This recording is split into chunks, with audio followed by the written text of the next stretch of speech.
Okay, I think we are live now. I'm just waiting for my own preview to catch up to make sure I can see what you guys are saying.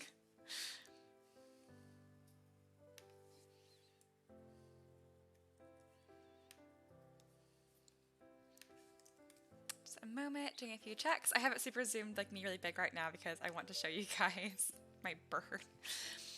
Like usual. So he's hanging out in the background again. I don't know if you guys can super tell, but he is like under his swing. He's like using it to scratch his head and it's extremely cute. So now you guys know. You're welcome.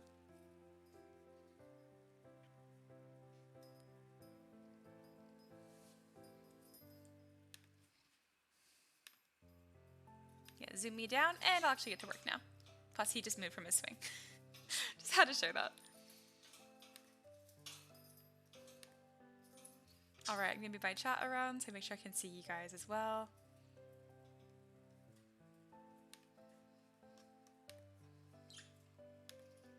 And today I'm gonna be finishing up my Eaglefolk Ranger here. It looks pretty much done, but if you look carefully, it needs a lot of work. So I'll be fixing that up, and it should be done today. Xander says, I thought you finished this. It doesn't even have an arrow done, it's just a cylinder tube. I can do better than that.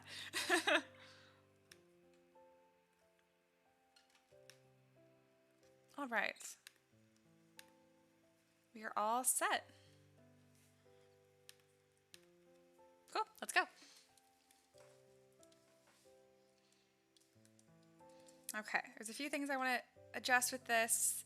The quiver's not really even on her back. I might put this on her belt instead because I can't imagine this being very comfortable being between her wings. So let's see what I can do to make this look good. Putting this on her hip or something. I'm sure this is a thing. I didn't Google belt quiver, but I'm sure it's a thing.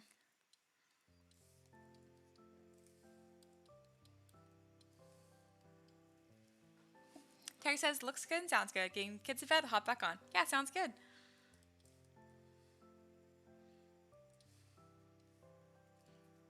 Kat says, I'm still at work, but I'll listen while I work. Yeah, it sounds good. Happy to have you guys here for usual.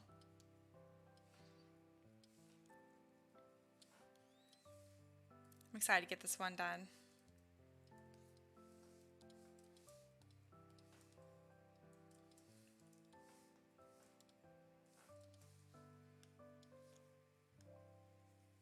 I'll be adjusting the wings a little bit too to make sure that they're most optimized to be 3D printed. They'll need like one support on each feather essentially, but it won't be too bad. They're gonna paint super, super well. So I think that her pants are a little too thin, so I'm gonna make these a bit bigger.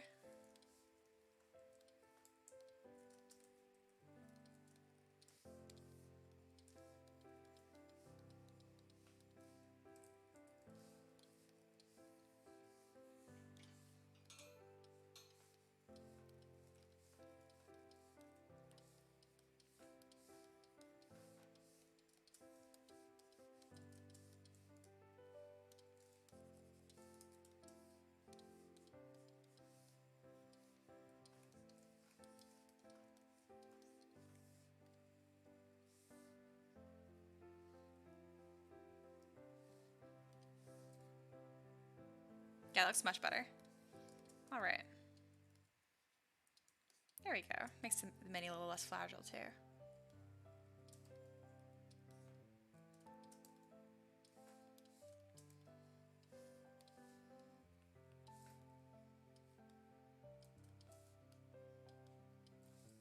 So whenever I want to add volume to something, but I don't have to worry about like changing the general like shape of it, if you turn on back face mask, it can be really, really nice because I can make it bigger, but I can't make it smaller.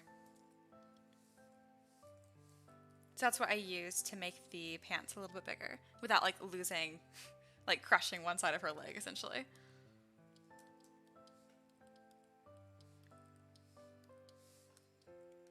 All right, so a lot of this is just me going through and making sure that nothing looks too out of proportion. Like for instance, the belt is clipping through her shoulder pads, so you don't want that.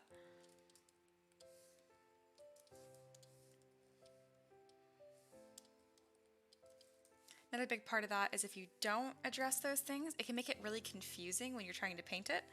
because you can't tell like what part of the mini is going where. I look back at some of my earlier models that people have painted, and I can see like when they paint stuff wrong or like not as I intended for it to be, and I'm like, oh, I should make my design more clear. So I've been a lot more careful about that recently. So filling in gaps like that, just so I don't have to worry about that for 3D printing.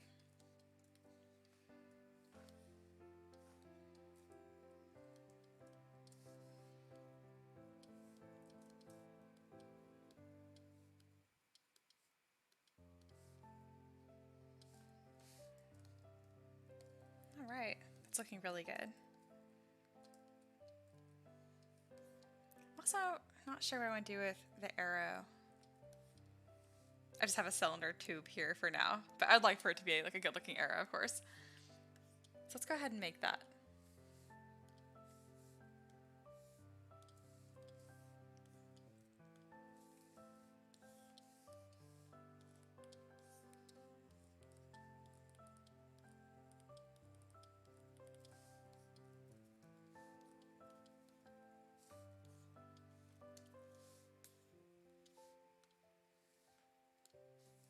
I wonder how good this is. Because it's a little like hollow. I definitely don't like that. So maybe if I Dynamesh this, it will fix what I want.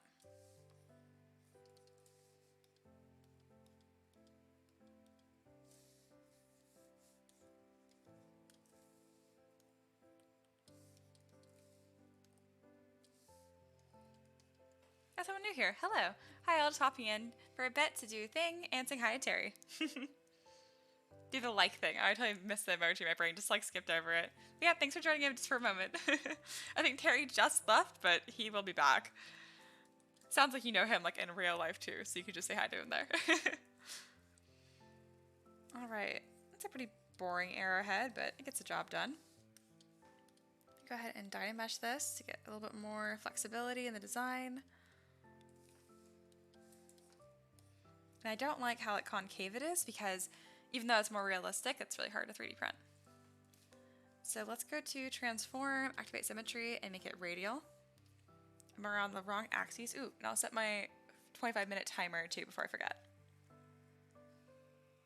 ZBrush is foreign to me, but I like watching design happen. I used to watch streams like in programs I've never used before, like Maya too, and you know I have no idea what's going on. I get you, it's just fun to watch. There we go.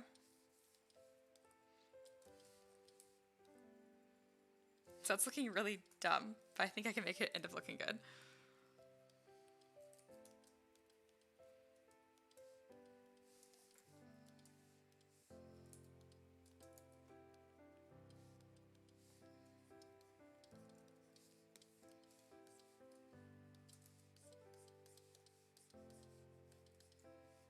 This arrowhead's actually being really tricky. Alright, let's see what I can do with this. Because I just don't like how hollow it is right there. Usually I can just like grab the part I want. Here, I will just mask it.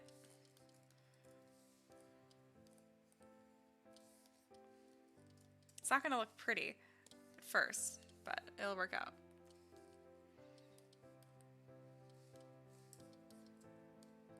There we go. It's working out, kind of. Turn on back face mask. There we go, that's what I wanted.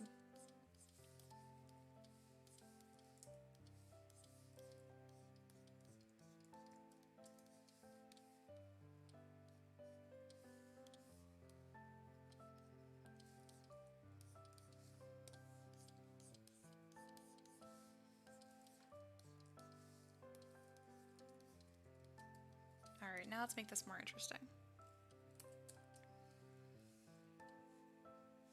So I'll turn off radial symmetry, but I want to make sure I have both sides working. So what I mean by that is the front and the back will be affected.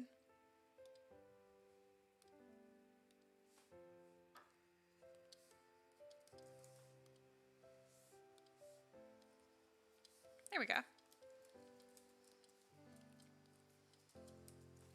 I'm also going to pull up a reference of an arrowhead on my other display here, because I'm just kind of forgetting what it looks like. There we go. Yes.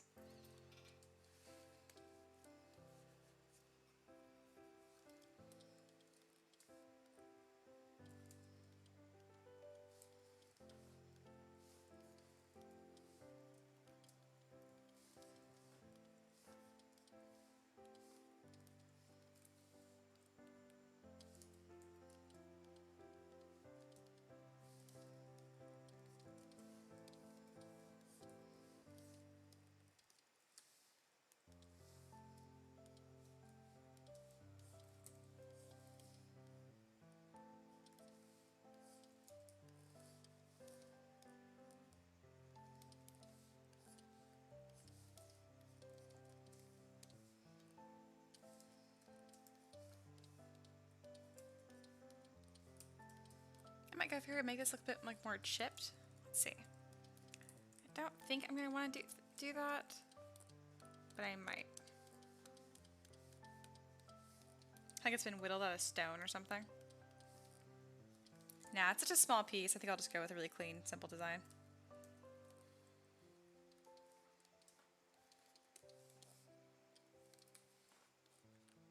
When you're doing stuff like arrows and stuff for 3D models that are so small, you really have to exaggerate the size on these. Otherwise, it just comes, if it does come out at all, it's really fragile and annoying. There we go. Looks simple. Kind of weird and a little too like conical. Usually be like super flat, but again, if I can get away with any extra volume, I definitely want to. I'll make it a little bit more narrow, but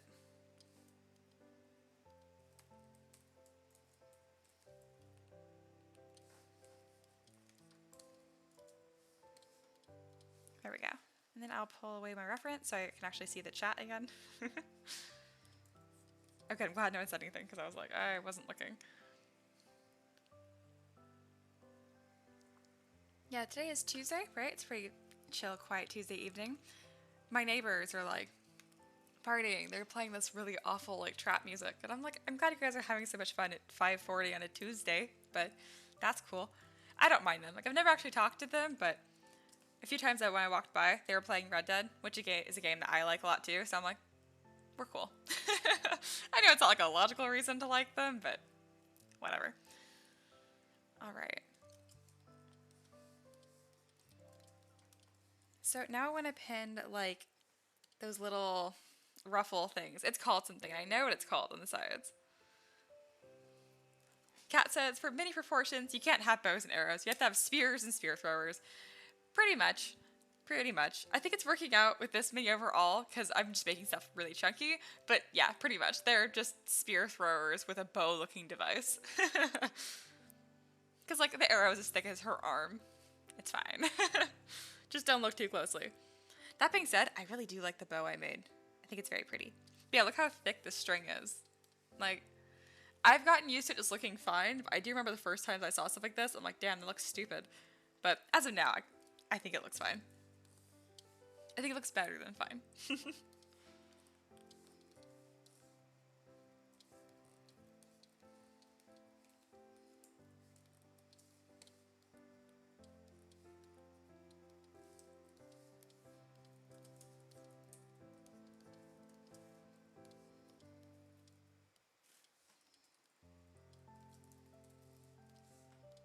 Going in with my deformers here to make my job a little bit easier. That looks good. Need to make that a lot thicker. Looking at my references. Her hand's been covering a lot of this potentially, so.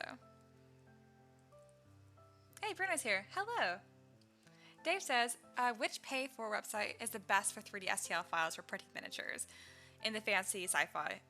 Probably my Mini Factory at this point. I think so.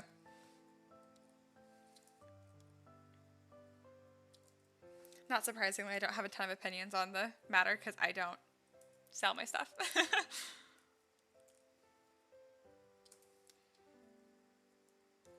Okay, yeah, that's definitely going to work. So let me detail the first one.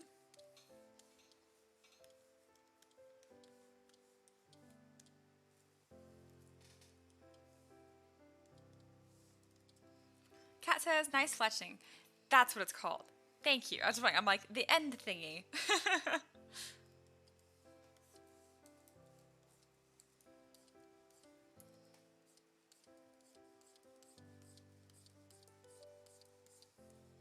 Oh, I forgot to put symmetry on both sides. Sad day. I mean, it takes a whole, like, 30 seconds to redo it. Oh, no. I know, I'm dramatic. I hate redoing things.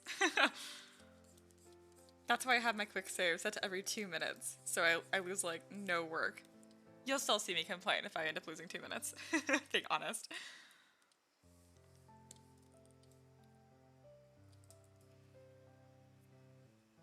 Dave says to Brian, it's really easy to get into, hard to master. The only weird thing with ZBrush is the 2.5D to 3D.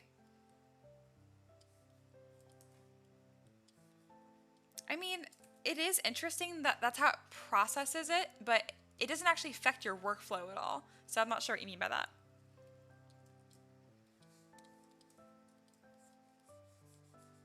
And it's awesome that ZBrush does it with the 2.5D because then you don't have to have a great graphics card or anything like that. It just runs until it crashes. But that has nothing to do with like your GPU or CPU. Like it panics and it just immediately crashes.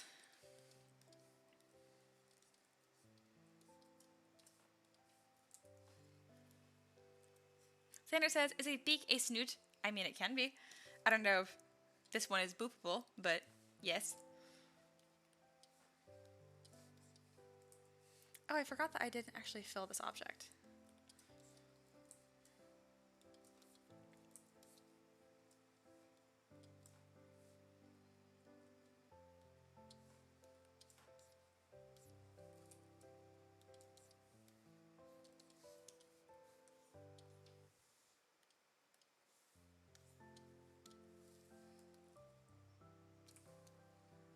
There we go.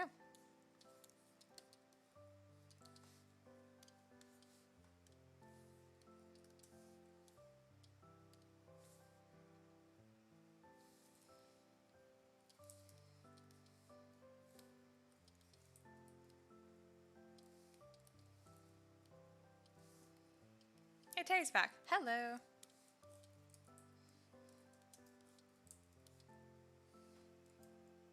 Brian dropped in to say hi to you. I don't know if he's still here, but... Oh, Brian's here. Hello. Let's see. He says, I'm more of a Tinkercad person, but I mostly design little bits and things here and there for my 3D printers. Very cool. Yeah, Tinkercad is awesome. There is so much you can do with it. And I love that it runs in your browser. Just convenient.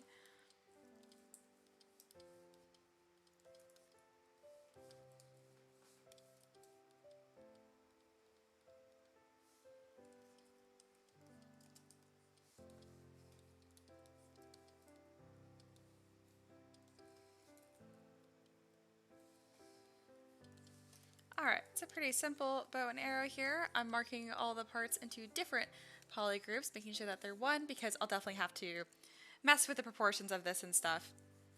Alright, let's get everything visible again, and let's place this new arrow that I've made.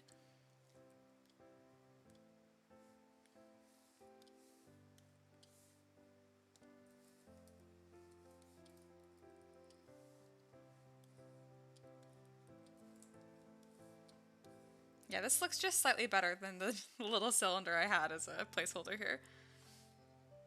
So I'll go ahead and delete the placeholder.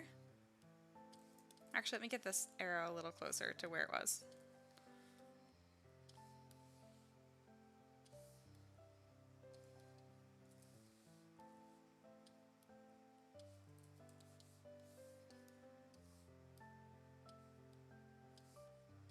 There we go.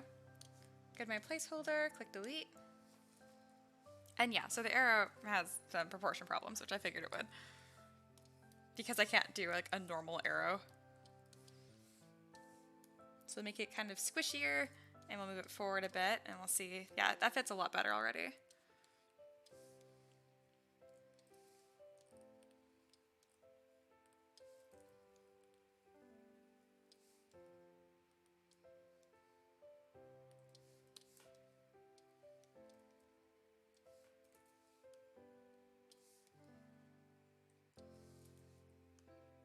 So I'm moving the bow a little closer to this left hand because this part of her body seems to fit the most naturally, and then I'll move the right side of her body and the arrow to match.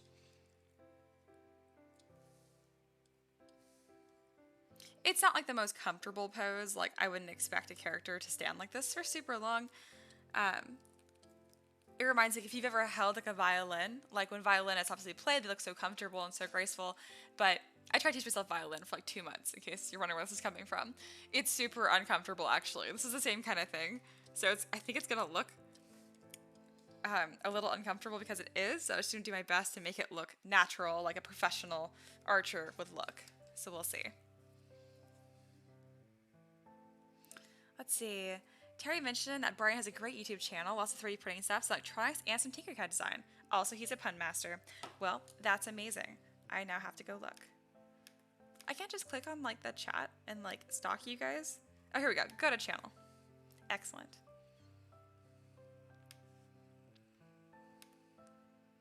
It went to my own channel. Okay. That wasn't helpful at all, YouTube. Thank you. Just a moment. I want to check this out.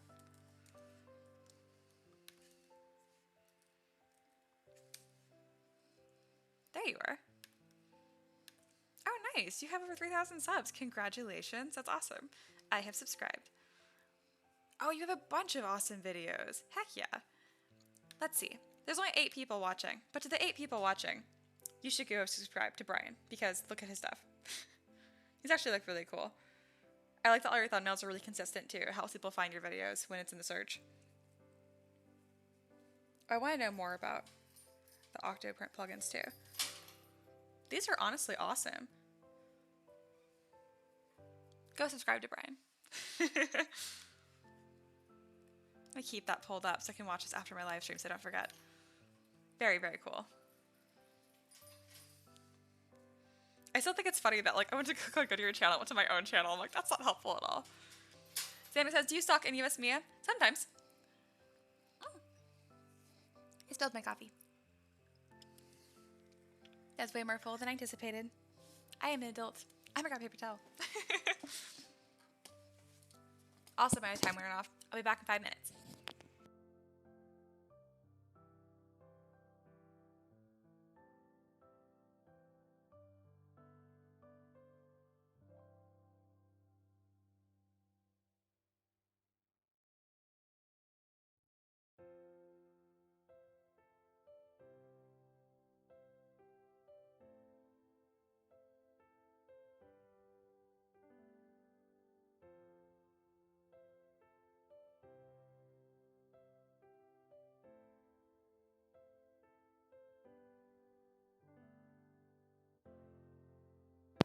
There. Spilled coffee myself in a live stream. Go me. It was like a teaspoon, but like I totally forgot that I'd refilled it. Like if you guys have like a milk jug in your fridge that's really like empty, you guys don't anticipate it, you pick it up and you pretty much like end up throwing it. Anyway, that's all that happened. Plus, I'm on my 25 minutes have gone up, so I'm gonna take a 5-minute break for my wrist. And I actually remember to grab my little break sign for once. Bam. Very nice.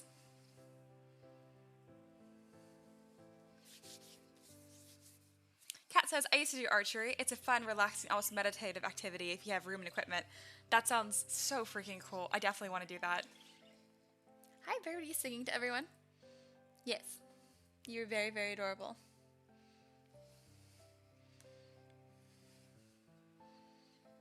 Can't believe I spilled coffee on myself.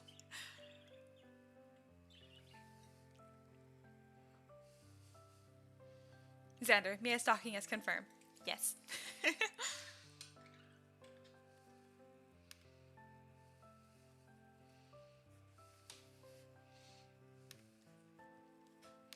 not gonna take a super long break just because like I just started live streaming, so I can't imagine how worn out my wrist could possibly be. Yeah, I'm just stalking Brian's channel. I'm bookmarking videos that I want to watch later.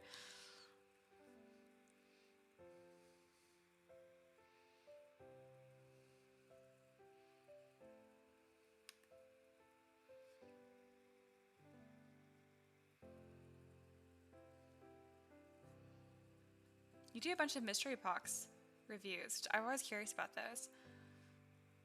Yeah, UFO box, TH3D, very cool. I'm glad you have a getting started electronics one too for LEDs, because like there's so much you can do with LEDs, and like I think people are intimidated by them, but once you start using them, they're super fun.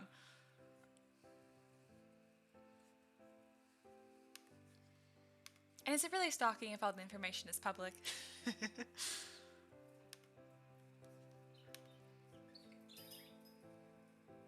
Brian says, what kind of bird is tweeting at us? He is a parakeet. Or, I mean, the real name is a Budgerigard. If you guys didn't know, they're from Australia. That's why they're so colorful and adorable. And because they were bred that way. But no, they were renamed parakeets to sell to dumb Americans. I'm pretty much not exaggerating that story. They made up the word, like, because they know parrot, parakeet, it sounds very similar. And they are technically small parrots, so. I thought it was very funny that when I found out parakeet is a dumb American version of the word Budgerigar. Let's see. Terry, I used to archery too, right into my parents' air conditioner. Nice.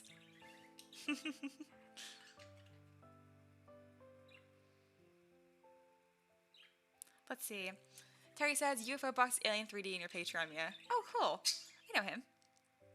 They're all the same box, just different months. Very cool.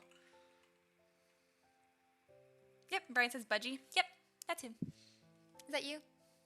Yes. You were 10 out of 10 adorable. And yeah, I mentioned this in my other live stream.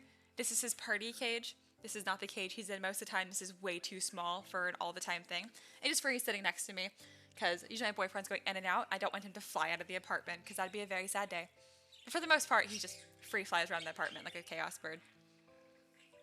Brian says, get 2 of them and call them a pair of Keats. That's so lame. I love it. No.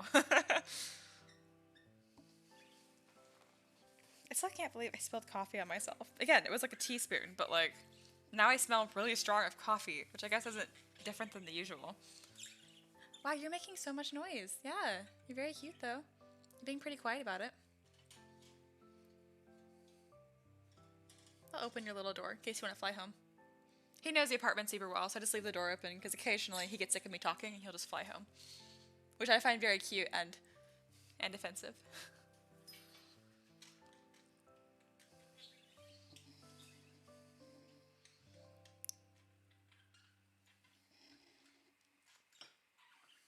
Alright.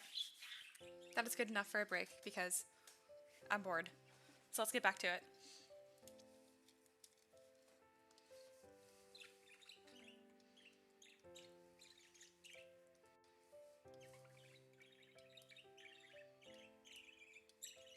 So the tricky part now is just fitting her hand over this arrow.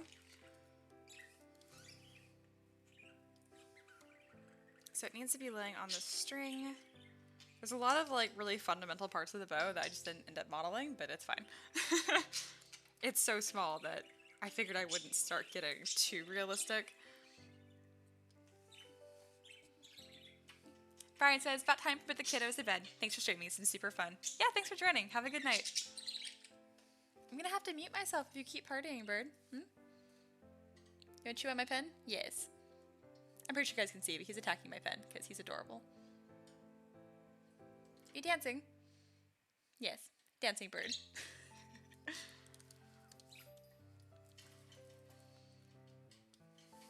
So my live streams are like 80% me eating, 20% me spilling coffee or talking to my bird.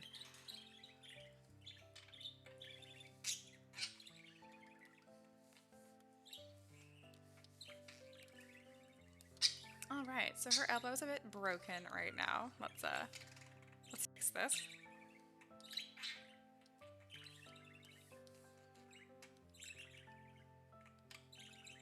There we go.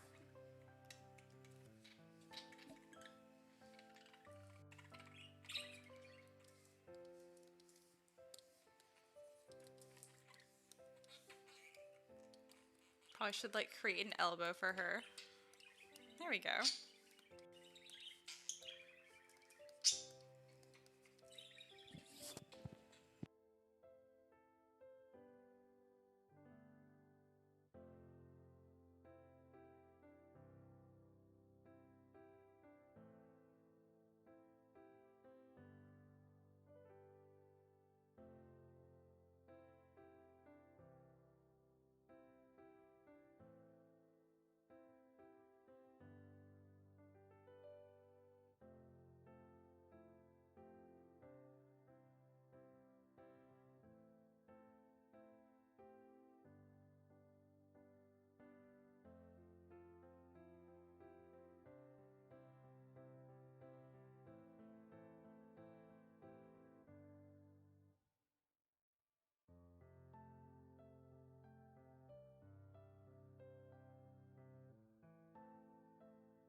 See, Terry says 10 days until the 3rd. What is on the 3rd? I feel like I should know. Is that when my Kickstarter ends? Oh, I feel like I should know this, guys. Yes, pretty much. Kickstarter ends on the 4th. Or is this something that happens on the 3rd? I don't know. Either way. Ooh, exciting. Ooh, are you gonna yell? I'm gonna put you away if you yell.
Let's see. Terry said my earlier comment got buried in the chat. My BIL. Okay, we'll really like the small M3M. Not me archers and clean the string and arrow, just the bow. 3rd kid. Oh my goodness, that's so exciting. I think you mentioned the due date earlier, but still, like, I am so excited for you. That's insane. Also, my smooth brush isn't working. I don't know why, because I have Z add. I'm gonna turn off RGB, and the Z intensity is up. And I'm like, I've selected the model. Why is this happening? Or not happening? Do I have a spotlight projection on or something? Like, I don't see how that would happen because it's not active. It is on. Huh, I don't know when I did that or how that happened. And amusingly, the brush is still not working. We're just gonna close and open ZBrush again. It's my favorite thing to do. But this time it's not crashing, it's just not doing anything.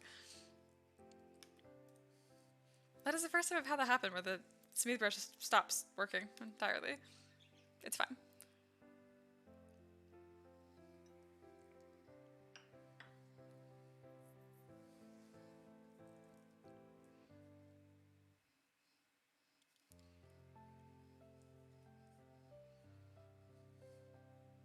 Waiting for ZBrush to open on my other display.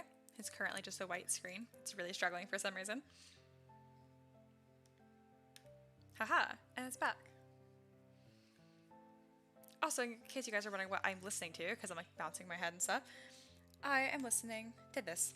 It's that Pokemon soundtrack with rain over it. It's been like my new favorite thing to listen to. I'm actually gonna restart it. Obviously I can't play that because it's just slightly copyrighted music. So I just have like generic piano stuff for you guys I found that I liked. Alright. Back to what I was doing. Cat makes a face. ZBrush. Yeah. That's all it needs to be said. I get it.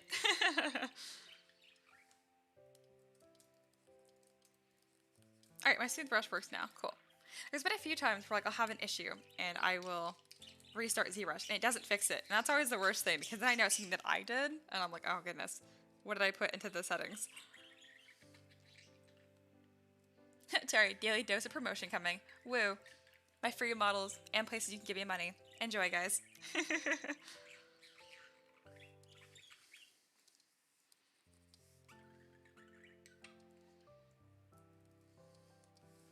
Actually, I'm going to smooth these wrinkles out, and I'm going to replace them with some that are just a little bit more crisp. Because I end up inflating these pants, and so the wrinkles came out a little inflated.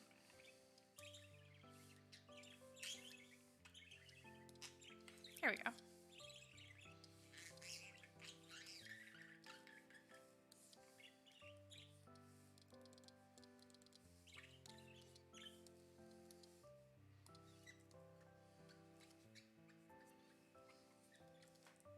Carrie, you were the best mod. I mostly just made you a mod because I'm like, oh, in case you want to share links, but you actually do a really good job being like, hey, places to give her money. You do it more than I do, which is funny. I should probably do it more.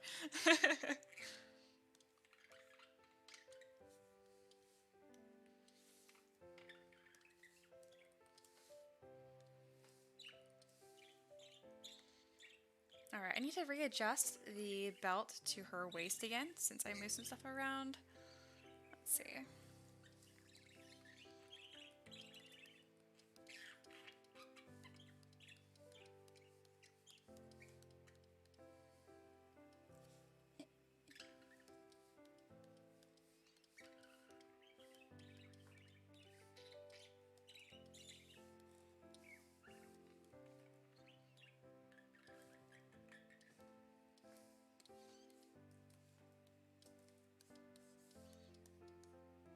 That's looking better.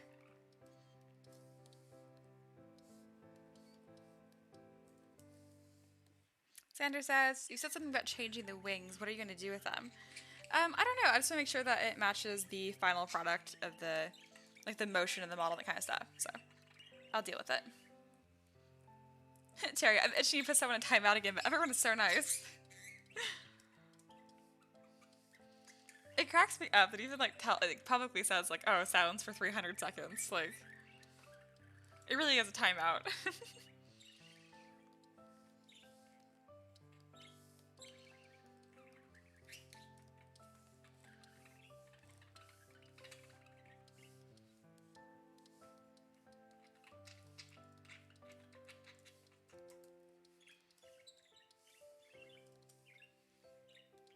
There we go. The belt is fitting much better now.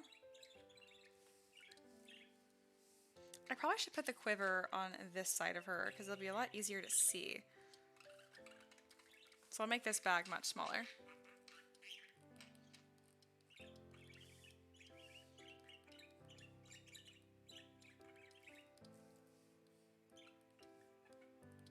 I can probably get rid of this arm. I just had this here because I opposed one of the hands and then I just duplicated it and mirrored it. But I kept the actual one that wasn't posed as like a backup. But this model's really starting to come together and I like how it's looking, so I don't think I need to have that still. There we go. Quiver looks nice. Makes a lot more sense than putting it on her back, I think. Because that looks super uncomfortable if I put it between her wings. Alright, so her tail goes straight out right now, and I don't like that because it'll make it really hard to fit her on a base. So I'm going to go ahead and do bend curve. You know, I'll do bend arc instead. I'll put it along like a C. There we go. So it'll end up stretching it, so I'll compress it the way I want to. That looks much better. And I can move it really close to her body, and it will support that back foot as well. As you guys know, I try to have as much stuff in my models like overlapping and laying on each other. It just makes the model stronger. Kat says, well, I guess you put me in a timeout because I'm working and not supposed to be paying attention anyway. Terry, I couldn't. I'd feel terrible. That's so Canadian of you.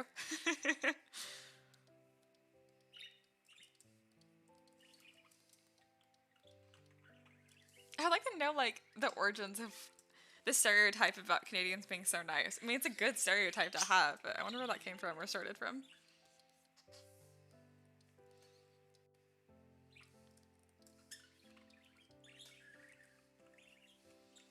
Because from what I've noticed, it definitely has some truth to it.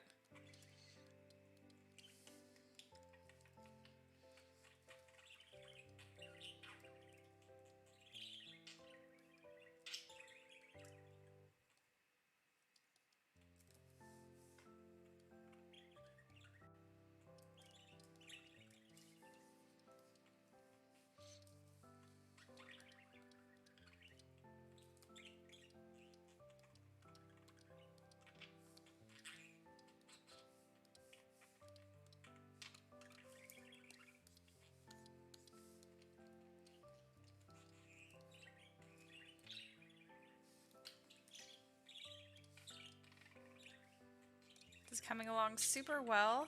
Really happy with this. Alright, let's get my trim brush right here. No yelling, cutie.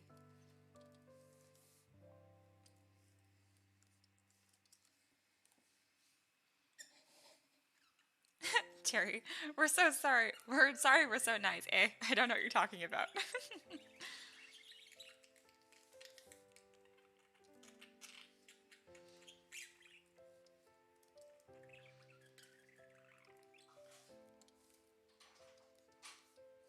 Ricky's home, it looks like. And I locked the door on him. Oh no, let me unlock the door for him. Oh, you unlocked it yourself. I just mentioned, I'm like, oh, I locked him out. Oops.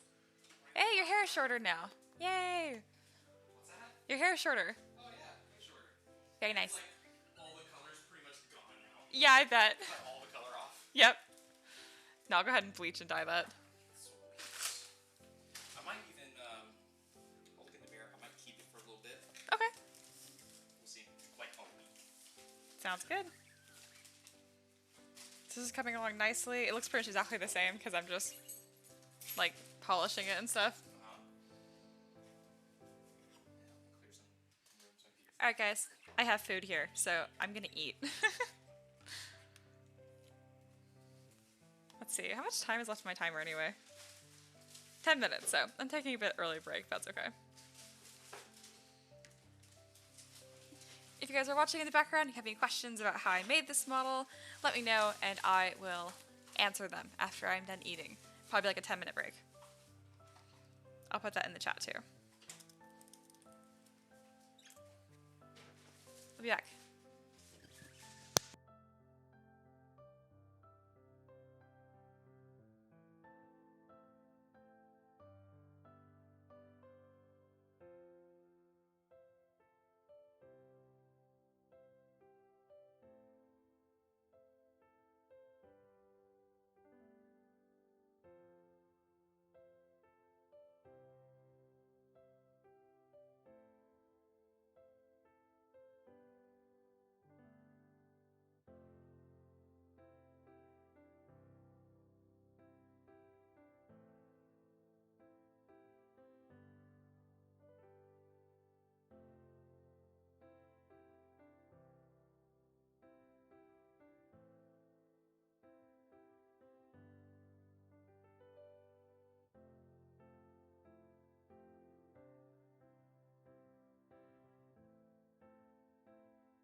Hello, wonderful people. I am back. Thank you for waiting. Again, usually I don't take that long of a break this early into the stream, but you know, I had food. I had chicken nuggets and it was great. All right. I'm glad I muted the mic because my bird was like yelling the whole time. I mean, singing. All right. Terry says, I really need to get a second display for my laptop. Oh, it's a game changer. You gotta. Figured I'd put the stream up with my wife's laptop now, so we must run ZBrush on mine. Should have this done this long ago. Kat says, nice, Terry. I love doing the same when I'm sculpting at the same time he is. It's so much fun. And whenever you guys do stream, I always do the same thing. I put it on my other display and watch you guys.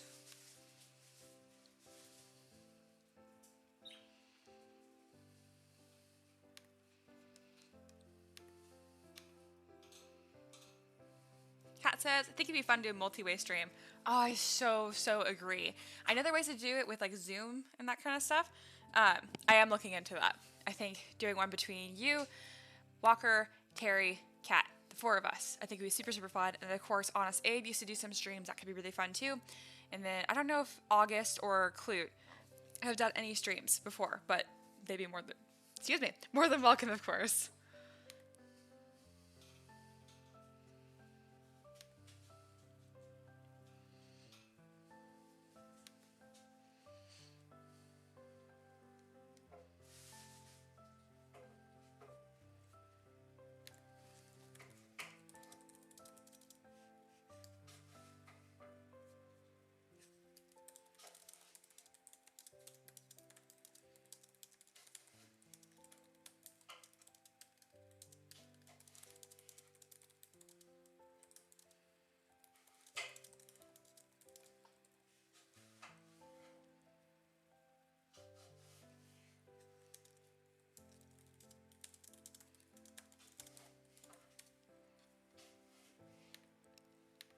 All right. Getting a few things checked up. I have some people that are confused where the rewards are like usual, so I'm answering. All right. Terry says, I did some research over the last couple days. I can do it with just a program showing, but I can't figure out how to do picture in picture like Mia has with multiple people. Let's see. For like just one stream for multiple, it should be like through OBS. So I'll actually pull this over if this is helpful. So it's going to look really weird right here. But so essentially all I did is I went to add right here for display capture, I think. No, video capture. And then I was able to add another one. So I imagine if we were able to just export this entire stream somewhere else, then it would work. All right, let's get to it.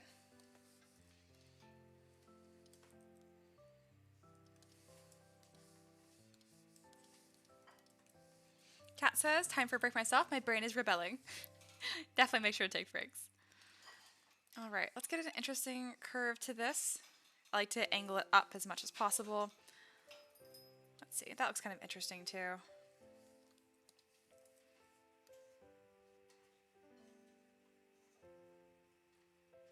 Like that actually looks a lot more like correct wing-like. Let's see.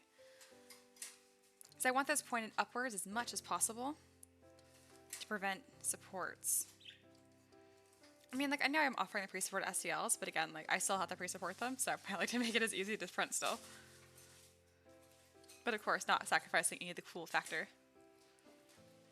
Hi, Party Bird. What are you doing? Partying.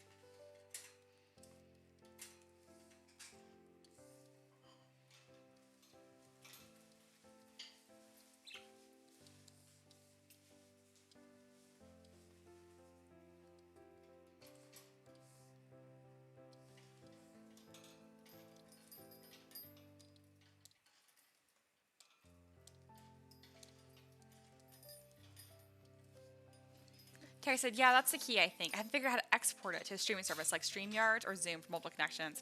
Gotcha. Yeah, I'm not sure. I need to look into that too. Or I'll ask Ricky too, because he is super good at stuff like that. Doing multiple streams with all of our little faces showing in our corners.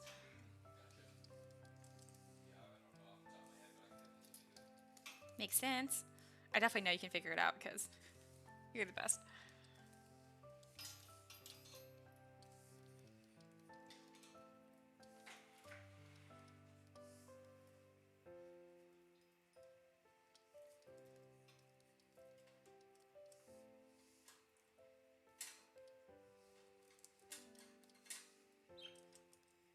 This line here is so dramatic. I really like it. So usually the way I do this is there are primary, secondary, and tertiary feathers. So these being like the primary, and then this little gap being like the secondary. Anyway, I might be mixing those up. But essentially, like, there's different layers. I try to do it so that wherever that break point is that connects here, none of this will need support. And then these ones will.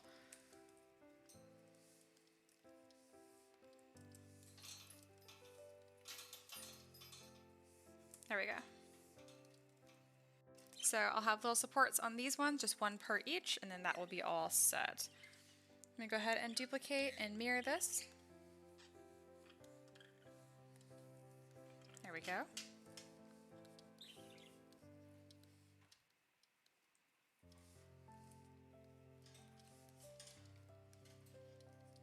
I always love models with wings. It just looks so dramatic and it looks so good just by default, it seems like. I've been working a lot of like winged models recently, so now when I don't have wings on them, it feels like unfinished.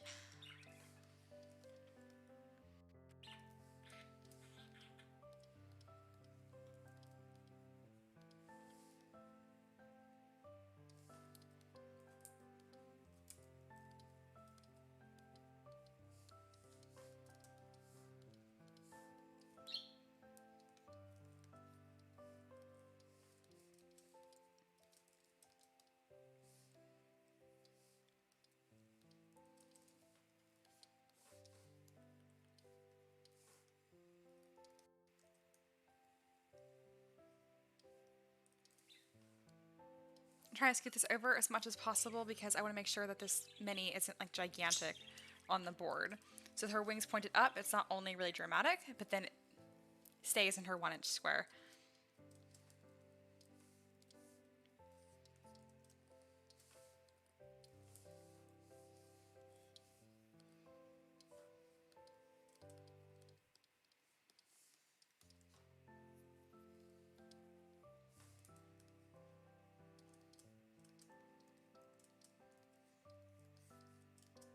This came together a lot easier than I expected, I'm happy to say. Because again, it's kind of a tricky pose. It's really sensitive. There's parts about it that aren't perfect, but I'm really happy with how it came out.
Terry says, I'll have to put a disclaimer that my stream is being shot in super slow-mo.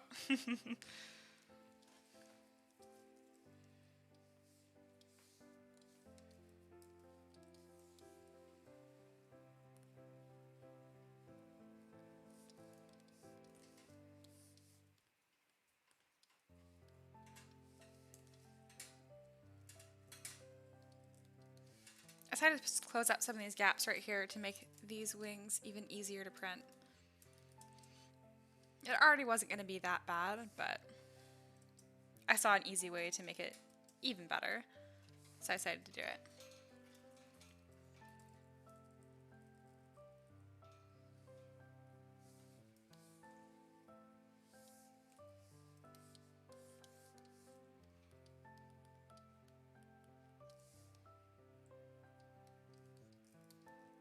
There we go.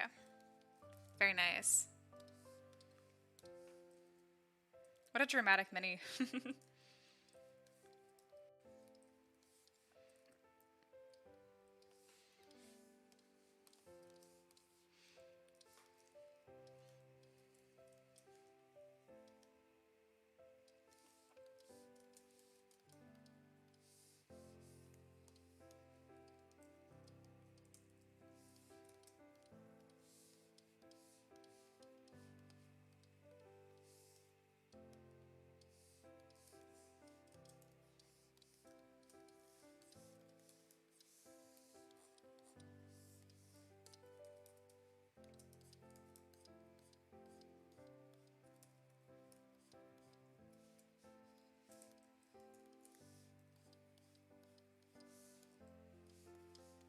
adding a little bit more definition on the eyes, and this model's pretty much done.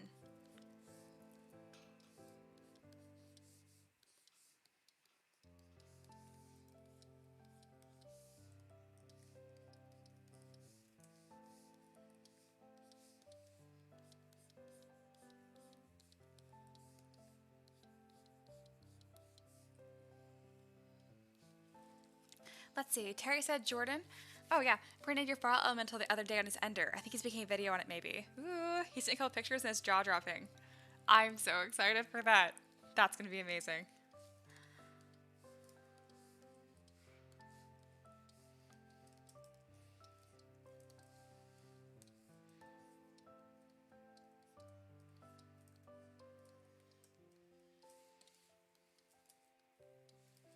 Today's just been a really good day.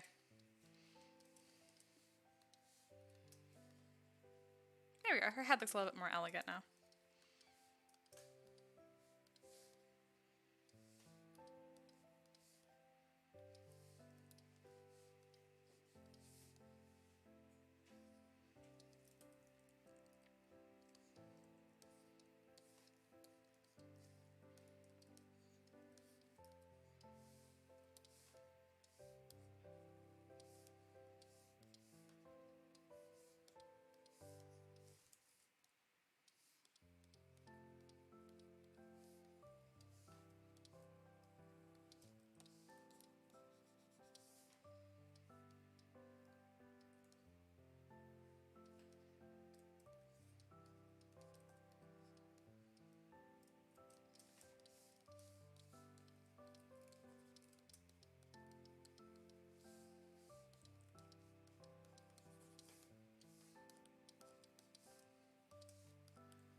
Kat said, I'd love to see it. That was such a great dynamic model with lots of possibilities for painting. Thank you, Kat. I know, I am really happy the way the elementals came out. At first I felt weird because I just ended up releasing a lot fewer models than I normally do this month, but they were so good that I ended up being okay with it. That being said, I'm definitely itching to make next month's release a bit bigger. I'm really curious, like, what's gonna end up winning? Because I know it's like a really close tie right now. Last I saw, I think Aquatic is gonna win, but honestly, I think I'm gonna do both. Not in the same month, of course, but I'll probably just have March be Aquatic and then April be Townsfolk. That way everyone wins.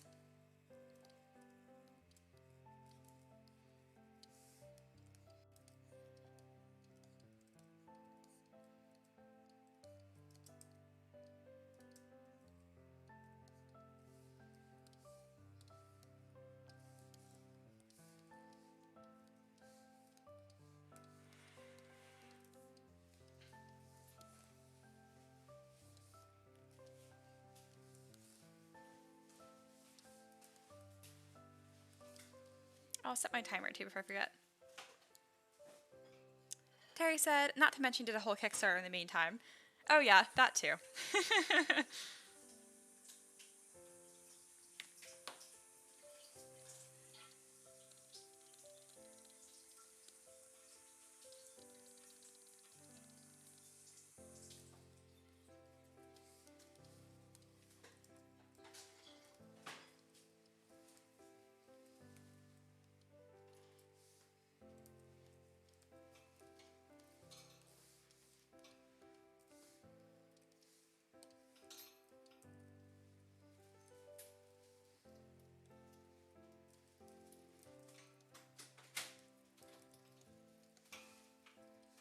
Right now, I'm adjusting her legs a little bit to make sure the pose is like as readable as possible.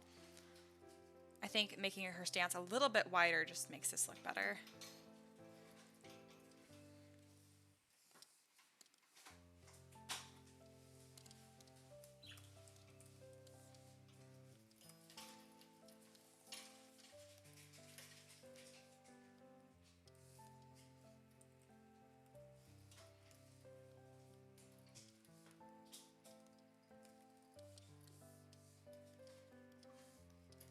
So I have perspective turn off, and that's to make sure that her feet are flat and on the same plane. So that's perspective turn off, and that's it on.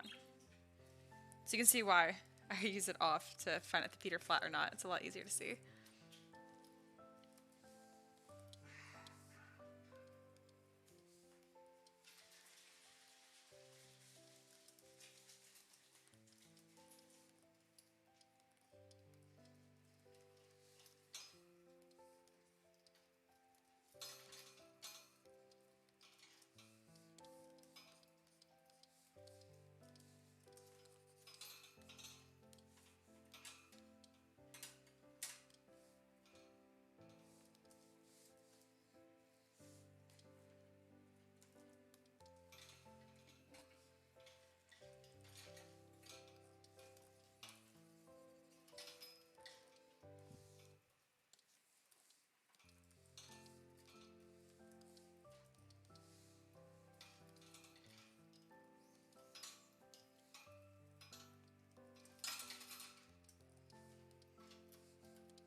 Hey, I see Walker just joined. Hello. I'm working on bird legs.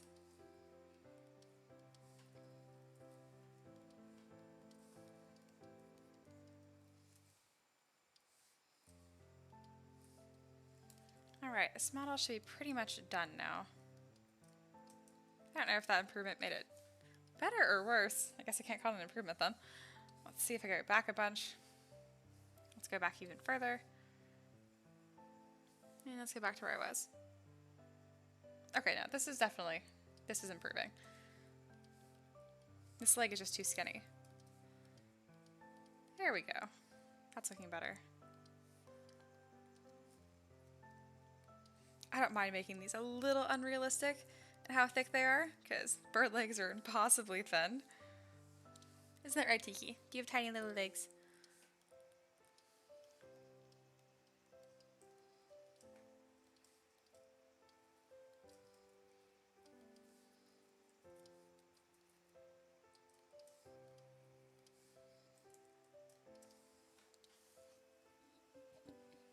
Walker says, "Hi Terry, I'm good. Prepping D&D material for my game this Saturday. How are you?"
see you guys are being awesome and friendly in the chat.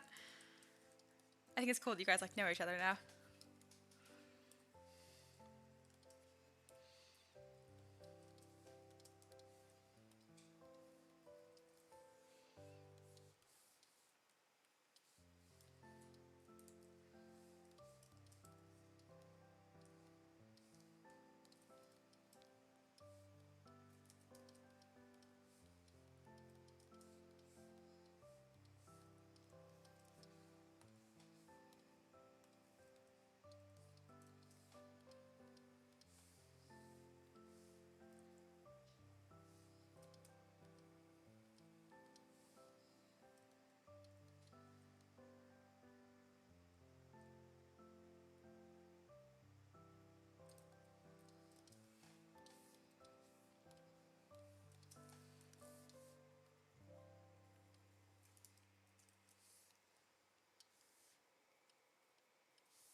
All right, I think we're all set.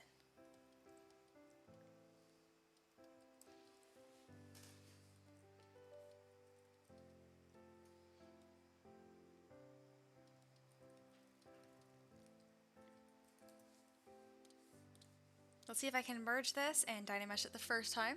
If not, I can go through a few extra steps. One of these days, I'll work with proper subdivision levels, guys. I'm just so spoiled by Dynamesh because it's a really fast workflow. It's what a lot of professional artists use for concepting. I just never stop doing it that way. Because I can cheat, because I do it for 3D printing. I don't do this for like animation or anything like that. If this sounds like an excuse, it's because it does. Let's see. So this bow is decently parallel to the ground, but I couldn't do a ton about that. I am going to turn on my Mass by Poly groups, and I'm going to select just this bow. I'm going to inflate it as much as I can without it looking too stupid. I'm going to inflate it a little bit. I can also add volume by turning on a back face mask in my move brush. Turning on back face mask. And then pulling straight backwards. So it'll look the same on the front of the model, but the bow will actually be surprisingly thick, and that will help a lot.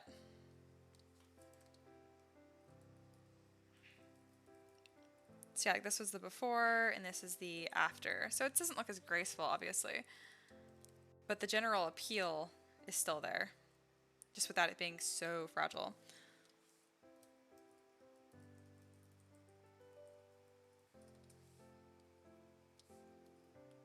I'm going to add the volume to the front and to the back to keep the same curve. That way it still looks a little more elegant. There we go. Alright, I'm going to save this and then I'm going to see if I can Dynamesh this. Walker said, whoa, just notice details on the feathers. Like, how? So what I did was I made one feather. Let's see if I can zoom in here. I made just one. And then I just used like a brush. So the way I make my my wings, I literally like assemble them. I make one feather and then I draw a bunch of them out and like piece together the whole wing. If you want, I can do a really quick demo of it. I just took a cylinder or a sphere, made it a little blob, and then like drew lines on it. So it ends up looking really impressive when they're all done, but like just the initial feather didn't look super impressive. But thank you. I'm glad you like it.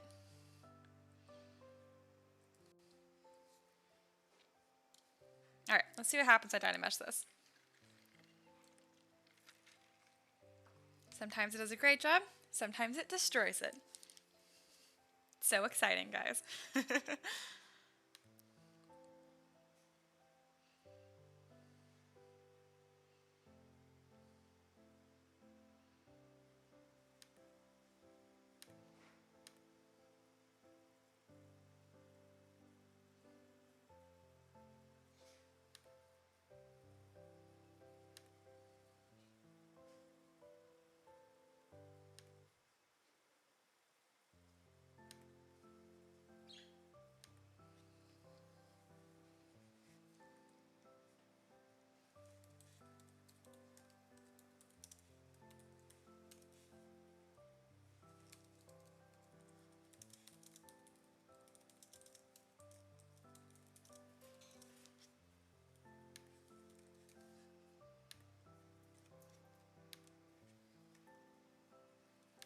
Alright, letting that process for a second. Hey, Bearable. Let's see how it did. That's the before, that's the after. So you can see it blurred out the detail in the eye a fair amount, but overall it did a really good job.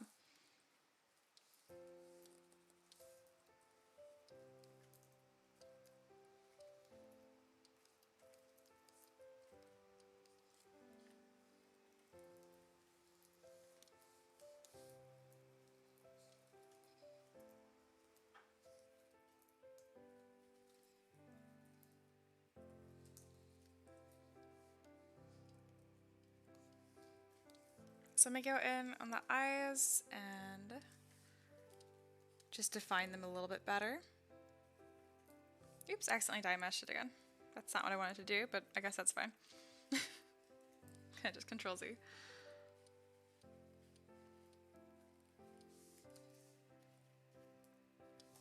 Oh, this side did a really good job.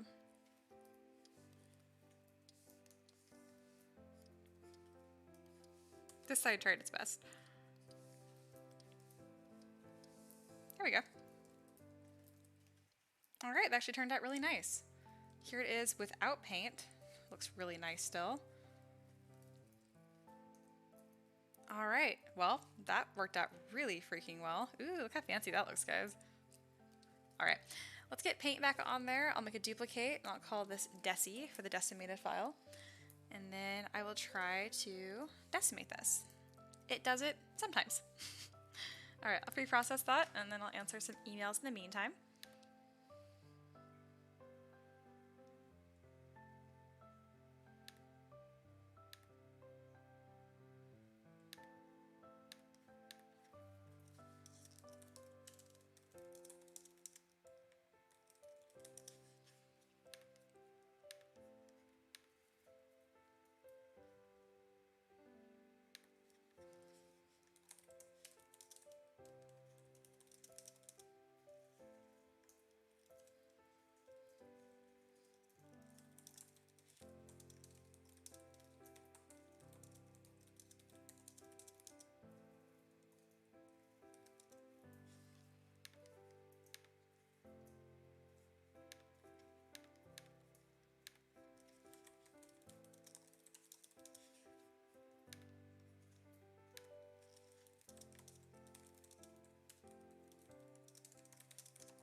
Alright, so it's still computing that, so it'll probably be a little bit.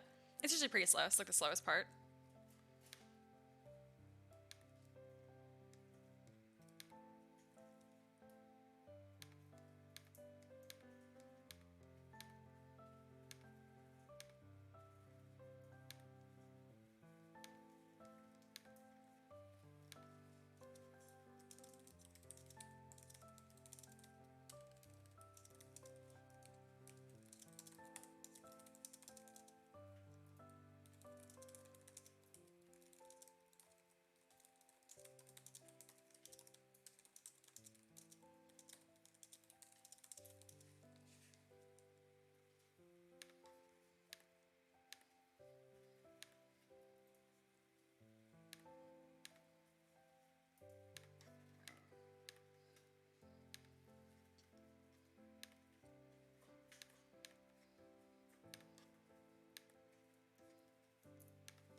Let's see. Let me skim through here. You guys have a lot of cool things to say. Kat says, if you make up a few different feather shapes, put them in IMM first, you can quickly gather a set of wings. Yep, this is true. Talking about this makes me realize I'd rather be sculpting instead of working. You should sculpt. Yeah, everyone's like, do it. I should. I'll work and no play. That's why I made time to work on the tutorial despite my crazy hours of last week. I'm glad you're still finding time for yourself. Terry says, that's something I have to start doing. Save a file for each step after the model is done, before merging, after merging, and again after decimation. Yeah, it's really helpful. Walker's also telling Cat to stop working. Terry says, I always think I can control Z my way out of merging, even though it clearly says I can't. Yeah. Cat says, yes, but I managed to finish a month's worth of milestones in the past 8 days. Psh, I'm not even surprised. You are so fucking cool. That's awesome. I can tell you're like a work machine. Whoever you work for is very lucky to have you.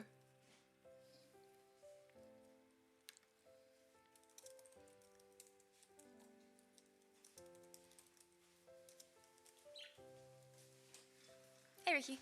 Hello. How are you? Good. Yourself? I'm good. I'm just waiting for this. Oh my gosh, it's actually pre-computed. Is it going to decimate? Oh my goodness. This is so exciting. You haven't missed much. It's just everyone telling Cat to stop working and model. Stop working, guys.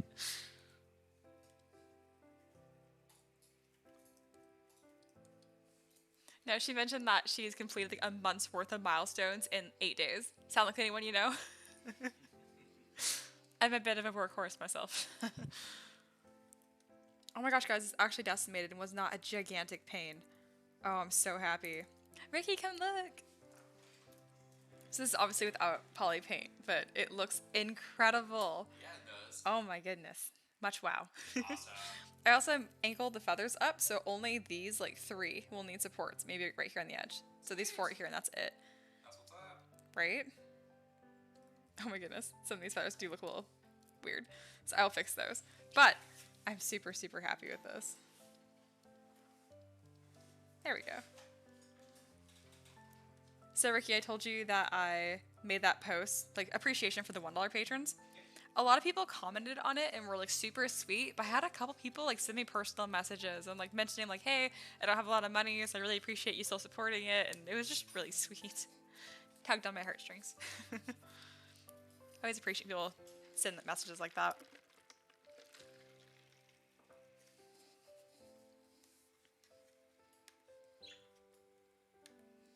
Hey, people.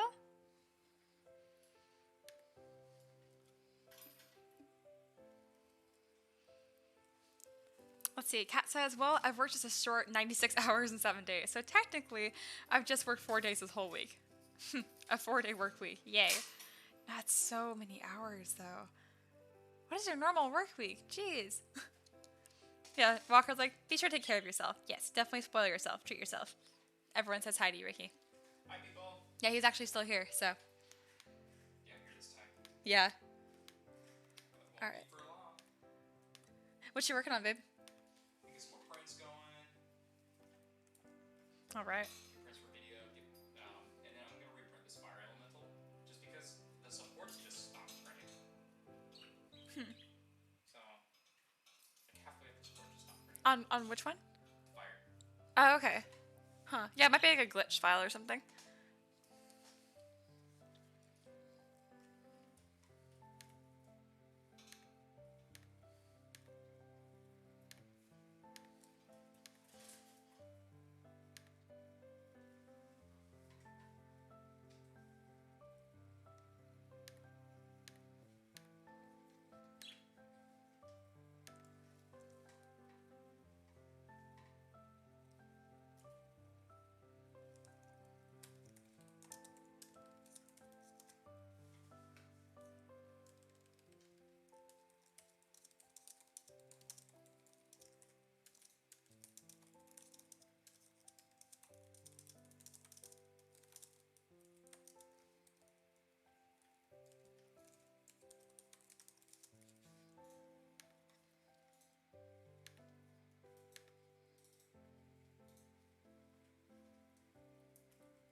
All right, things are looking super, super good. I'm really excited to get this up on Kickstarter.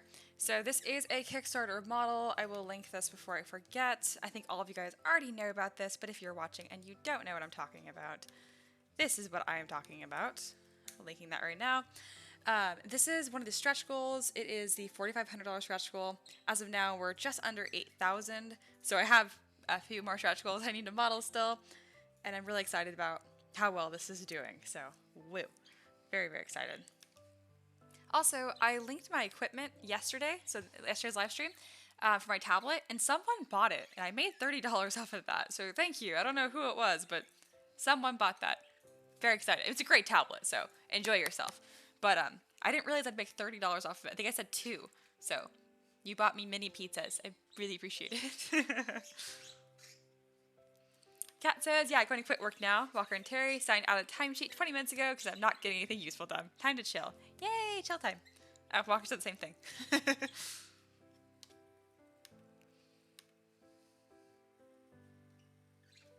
All right.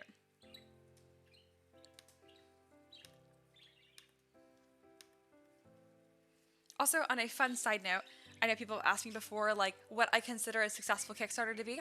Obviously, being funded is great, but in order for Ricky and I, like the business, to grow the way that I want it to, I'm projecting that I will make 5,000 a Kickstarter. So anything I make past that is like major kudos. So obviously we've succeeded that or exceeded that, so I'm really, really, really happy. So yes. Yeah, Kat says, yay for Kickstarter and affiliate income. Right? Yay! All right, this looks absolutely gorgeous. I'm blown away with this decimated. Hey, Ricky. I get to send you Kickstarter stuff. Because it's actually already done. Like, this just worked. I'm just shocked. Sending it over. Ricky and I use Dropbox to share files really quickly back and forth. And no, I'm not, what's the word? Sponsored. Dropbox is just awesome. And it's the reason why I didn't lose, like, all of my work when my desktop crapped out. What is this called? Eaglefolk. Okay, I just put the OBJ in, and then I will send you the render with poly paint right now. So the way that I do this is I put an entirely white background on the render, and then Ricky rotoscopes it out in Photoshop. Yeah. Ricky is multi-talented. He knows many programs. I know one. You know, I know Mesh Mixer too. I know 2. Why are you screaming? Yeah? He's sitting on one foot and being very sassy. My 25-minute timer went off, so that's perfect timing.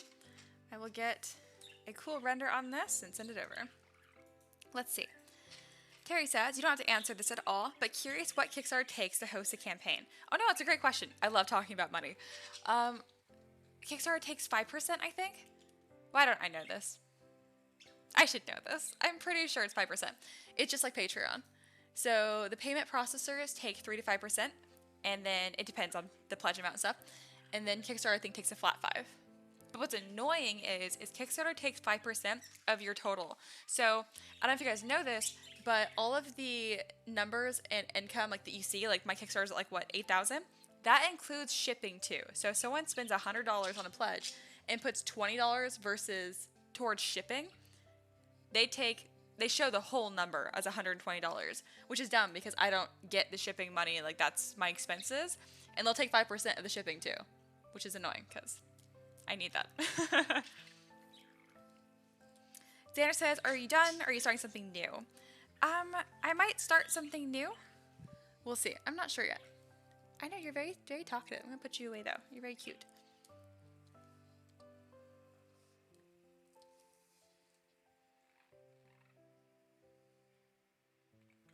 That's a pretty dramatic render. I like that.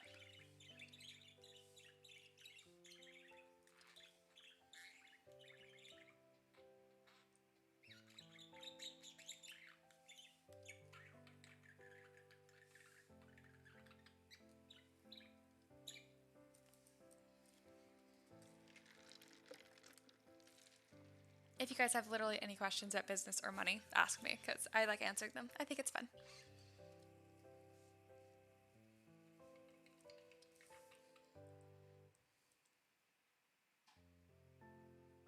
Oh wow, that's not what I want, but it is kind of cool.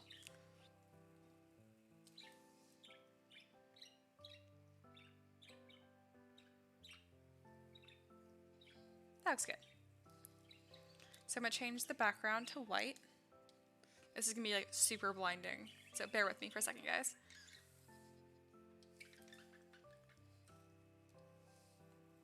I'm also going to increase my canvas size a bunch and redraw this. That way this is going to be like really high res. I can't remember what 4K is.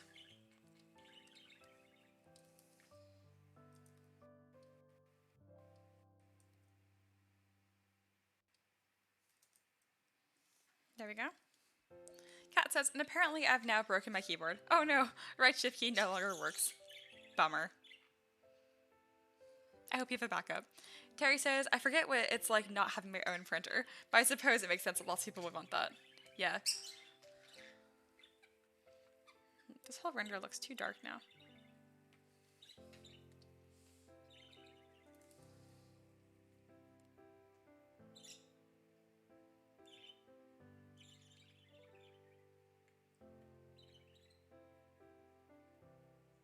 There we go, it's a tiny bit brighter. I'll send that to Ricky.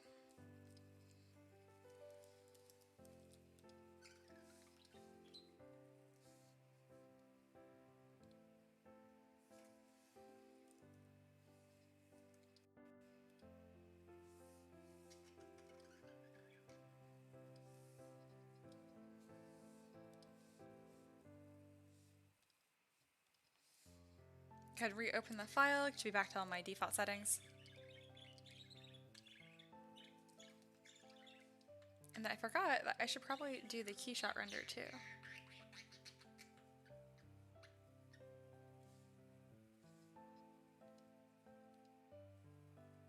So yeah, so I just turn on my keyshot bridge right here, and if I do Shift R, it'll bring up keyshot.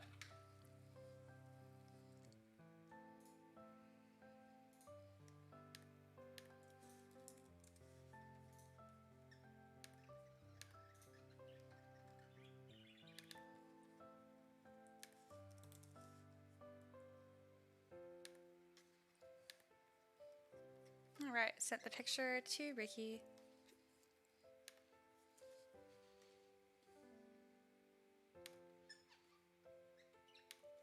So I have like some default settings.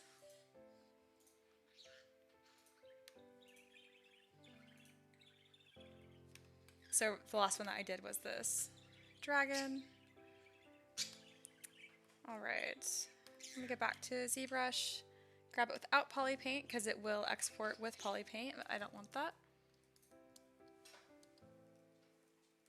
Shift R, and then that now should show up in keyshot.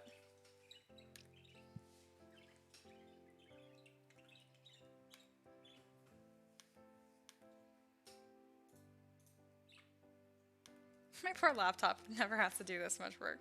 It has to run the live streaming software right now, and it has to do ZBrush in the background and keyshot. It's doing a pretty good job.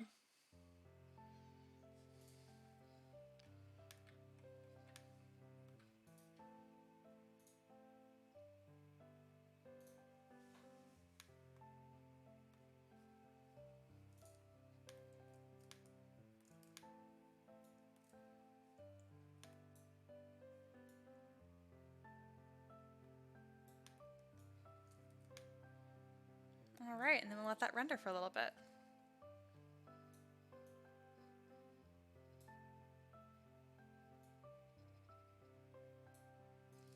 Let's see, Terry says, hey Kat, do you remember that name of the program that displays key taps? Is that silent program or was it part of a screen record program? Oh yeah, I wanted that too. Like I did have one, but it only shows like just like the alphabet keys. It's not showing like Control, Shift, Alt, which are like, that's all I really use. So, yeah. Hey Ricky, do you want to come look at this render that I'm doing? Yes. Usually Ricky does the renders. But since this is the laptop he normally uses to do renders, but I have to use my desktop for now, so. So I think it has all the right colors and stuff. I did the texture and then blue. Yep. And then, Oh, I have the reflection on. You don't want that, huh? yeah. I think there's a way to turn that off. Usually. Yeah, right here. I think that's ground reflective. There we go. Sweet. Done. Does it look a little too bright to you? Nope. Awesome. Yay. Just let that cook. That's good. Alright guys, I'm gonna take like a 5-minute break. And I will be back. I'm gonna boot you because you're singing way too much. And I know it's a lot for some people. Boop, boop. Alright, I'll be back.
Hello, awesome people. I am back. I've had this like insanely killer headache all day, so I took more meds for that. We'll see. Today's still been a really awesome day. Yeah, well, I've been live streaming for 2 hours. Like, I'm surprised. Feels like it's been longer. I got a lot done. Are you laughing at me? Yep. What you laughing at? Just you. Let's see. Screenshot this and send this to Ricky.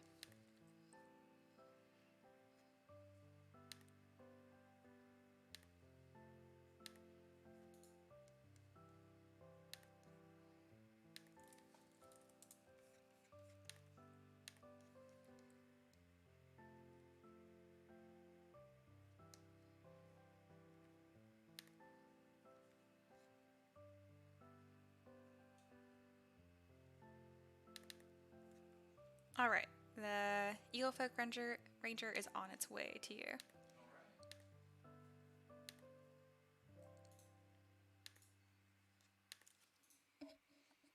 Oh, sweet. Kat's posting that program in Discord. Perfect. Terry says, oh no, sorry to hear that, Mia. What did I just say? Oh, right, the headache. Yeah, no, it's fine.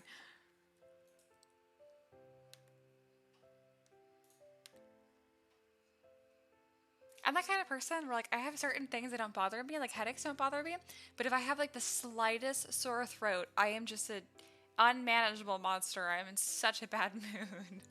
But yeah, I don't know. I do pretty well with headaches. I do pretty well with nausea. Yeah, I guess it's just sore throats. I really hate sore throats. I think it's because I had one for like a year, it seemed like.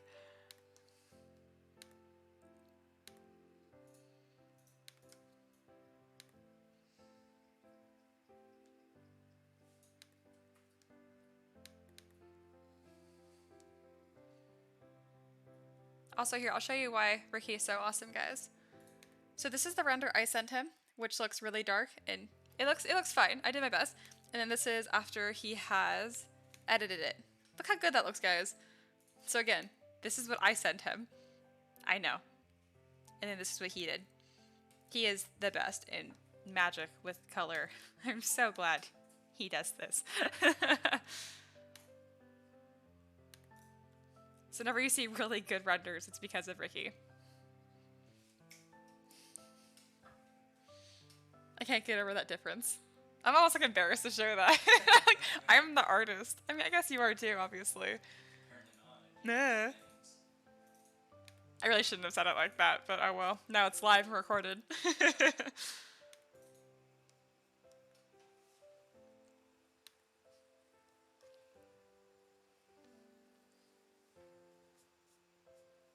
We are $30 away from our next stretch goal. Come on. I want to do a post about it. Alright.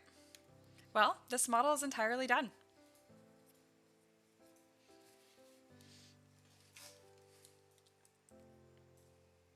I raise up my desk a little bit.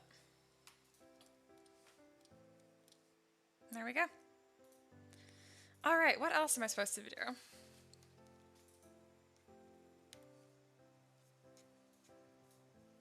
The next one is an elven rogue. Ooh, yay. I love elves, guys.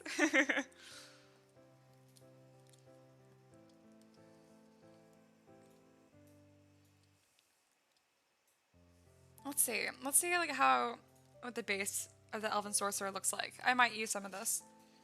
If like the body shape is the way I want and that kind of stuff. Remember her base came out a little funky. Like I liked it here, but when I posed it, I kind of screwed it up. Looks pretty good here. Let's see what the body looks like. Her boobs are a little weirdly squishy on the side, but that's fine. Overall, this is pretty good.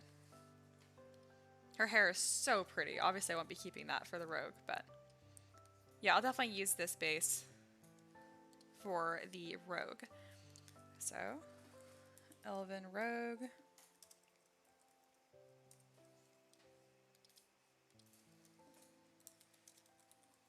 Here we go.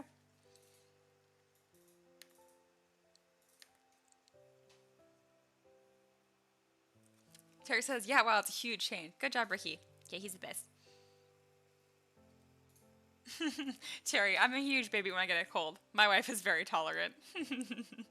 That's great. Walker, I'm just a baby when it comes to everything. This is true. Walker's the best, but yes, very sensitive. Oh no, I see everyone at Terry's house is sick right now. That's the worst. You recover and they just pass it around. Yep, that bites. Kat says, for me, I can tolerate just about any pain or discomfort except for a bad headache. Those turn me into a grump.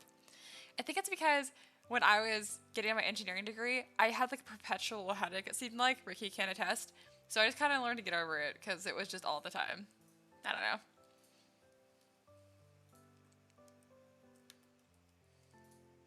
Xander says, walk away for 1 second. I thought I went back in time. Yeah, that's right. You were here for this live stream too, huh? Alright. Let me get some concept art for this. So as you guys can see, this is my concept board for the Ranger. I already have some images to go back to for the Rogue. So I'm probably just going to copy and paste them here. Alright. Sweet. Ricky mentioned the Kickstarter's updated, so I'm going to refresh that and look at that too. Woo, that looks good. Yeah, the wings were really tall, so. Yeah. It works.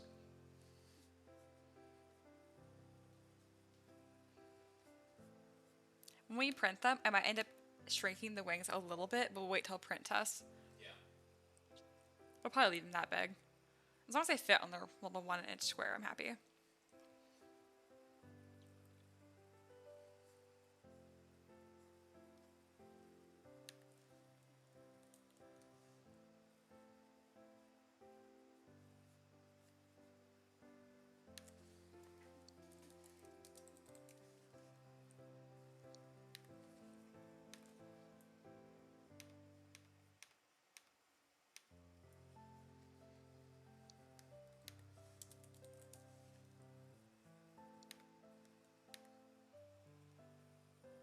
Walker, disagreeable and sensitive. That's me as described by Mia and Ricky. Yep, and you love it.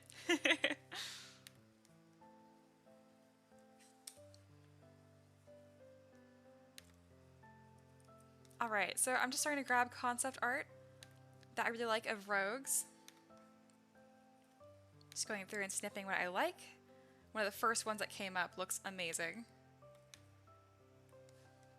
She's not an elf, but I don't care.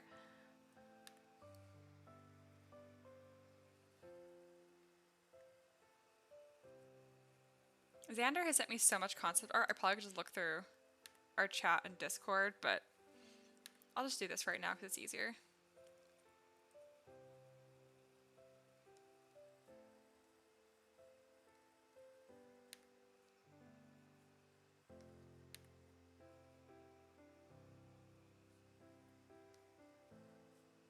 I'm actually surprised how much these are over-sexualized. Like, that's the whole point of my Kickstarter, but like, geez, I am kind of surprised, actually. Usually, these are a little more tame.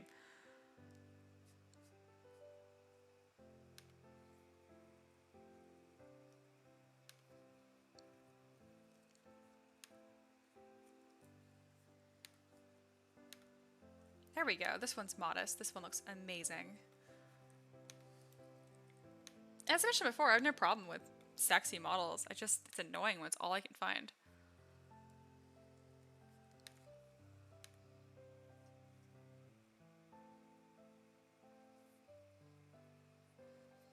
Alright, so Terry's going to bed for the night. Have a good night. Cat will be back in a second too. Xander says there should be like 20 rogues. Yeah.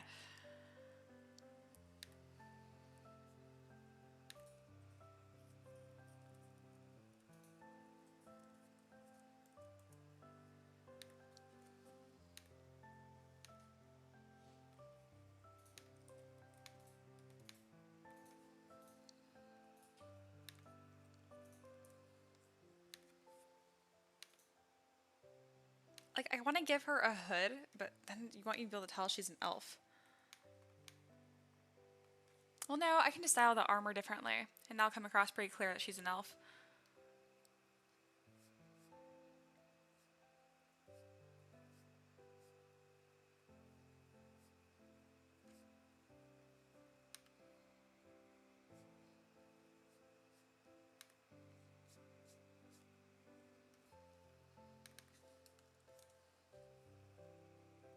There's so much of this concept art where it's like they took like a totally fantastic model or an image. And it's like, you know what this needs? More boobs. Like, I'm not kidding. It's like she's fully dressed. And it's just like this cut right here. I'm like, why? Stop. I swear, I honestly plan on doing this like a Kickstarter of all pinups, but doing it in a way that makes any sense.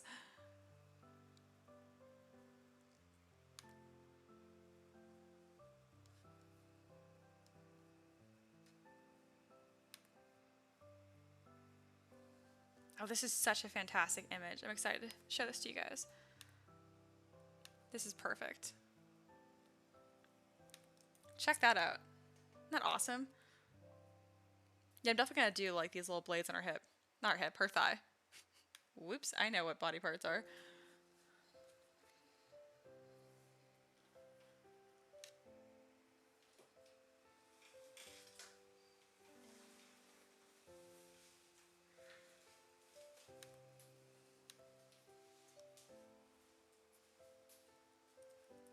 Alright, I think I have 5 few more images and then I am all set to go.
Oh, that's so cool. I'm going through Google search right now. My own model came up. That's funny.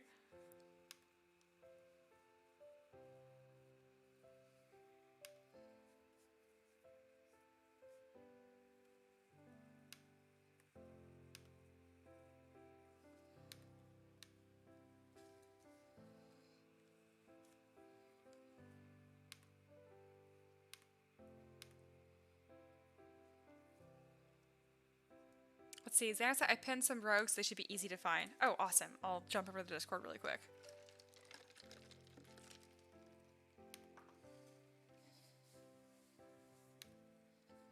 Perfect. Thank you so much, Xander. This is super helpful.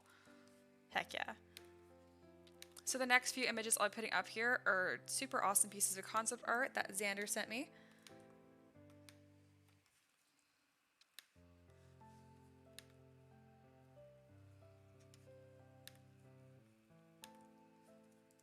Yeah, this one right here is probably my absolute favorite.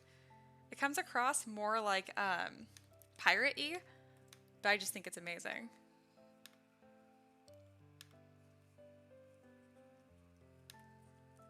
Alright, I got 2 more, and then I'll rearrange these, the ones I like the most, and then we'll get going.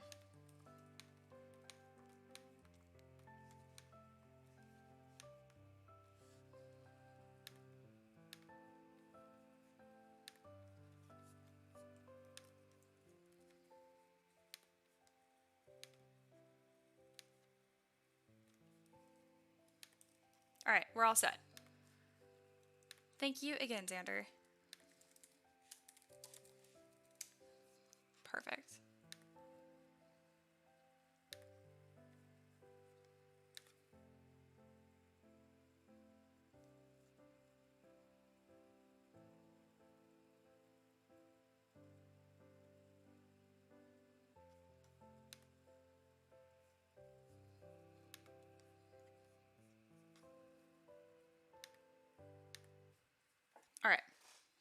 So here is my concept art board. Let's move this around to get what I want.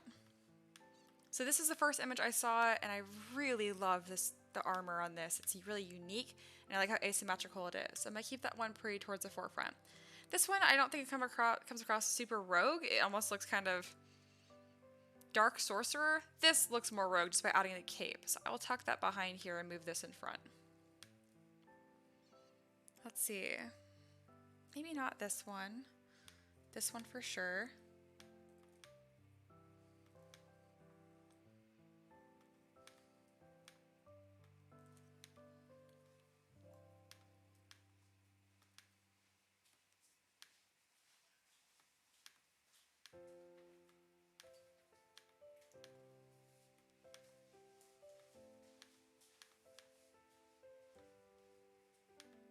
This pose is, it's good, but it's also really weird at the same time.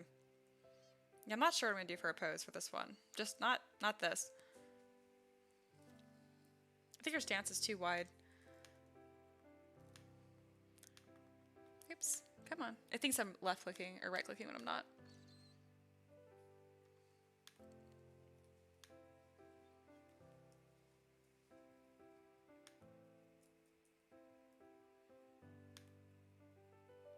I like this one, but now I'll keep it.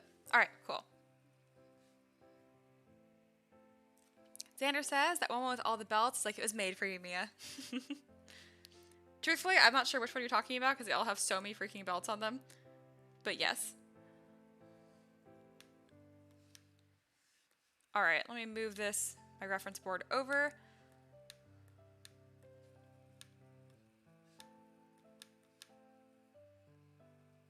Thank you for being patient. Well, I got all that put together. Gotta rearrange some things really quick to make sure I can see everything.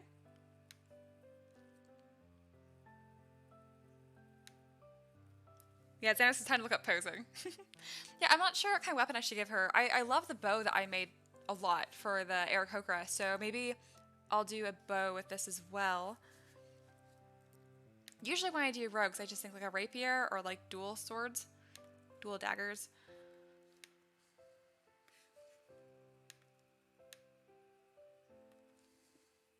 Alright guys, so let me get a timer. Got 25 minutes on the clock.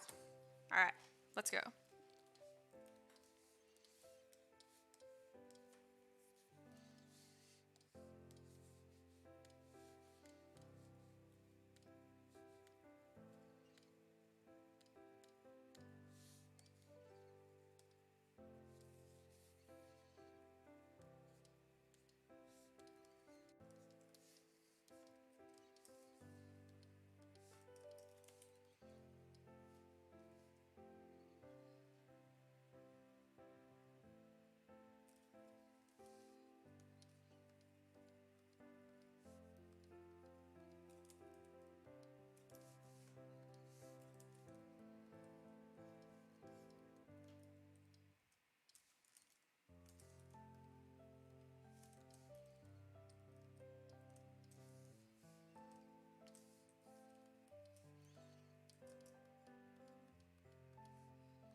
Hey, Zax is here. What up?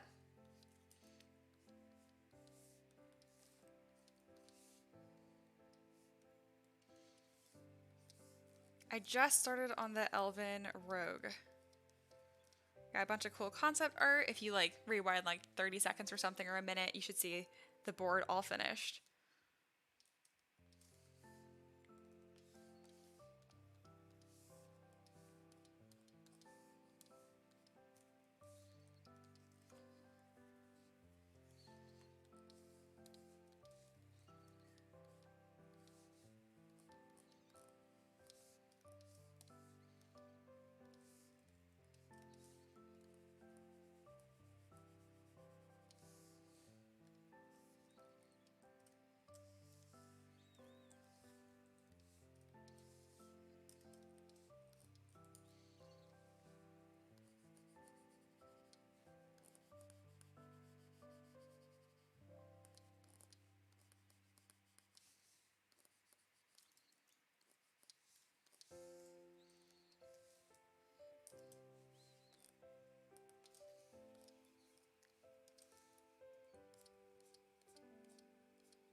Xander says, finding posing not in the air was hard. Yeah, that's what I noticed for a lot of elven rogues. They're all like flying through the air, which is like cool and all, but I'm like, I'm trying to 3D print this.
The back of her head's like a super weird shape because when I added her ears, I didn't smooth it out because you don't end up seeing it, but it still looks really soupy.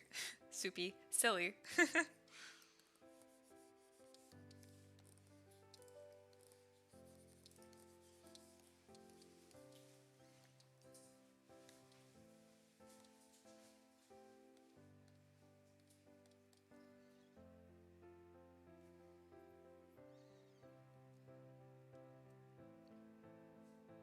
Just like crashing ZBrush. What are you doing?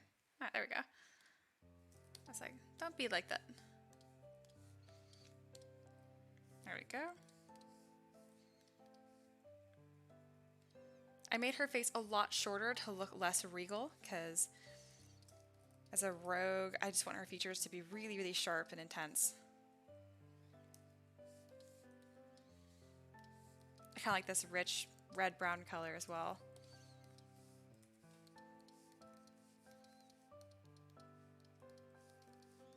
Not totally sure what I want to do for like her hairstyle.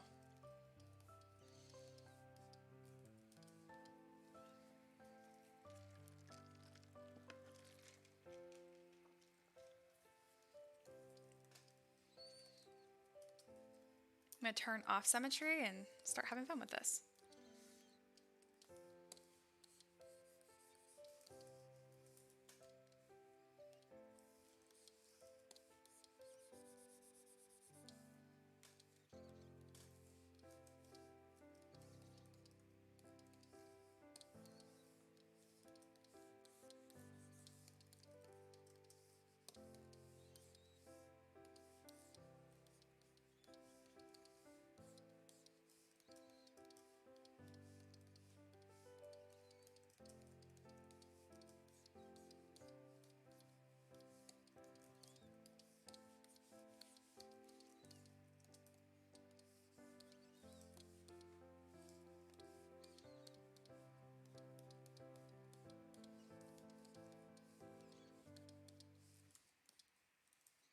absolutely love doing hair. I think this is so much fun.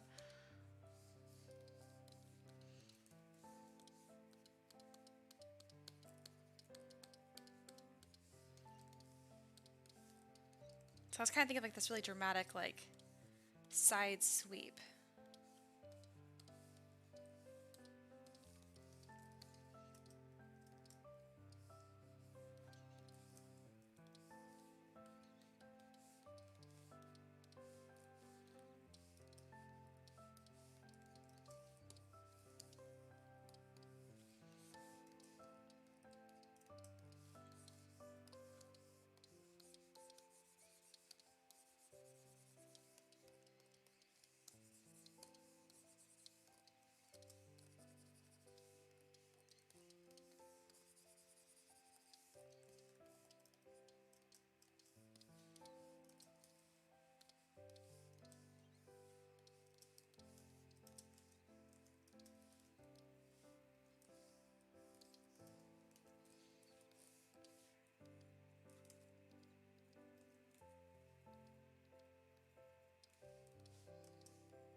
Xander says, like the side swoop. And he's in like 4 pages. Thank you.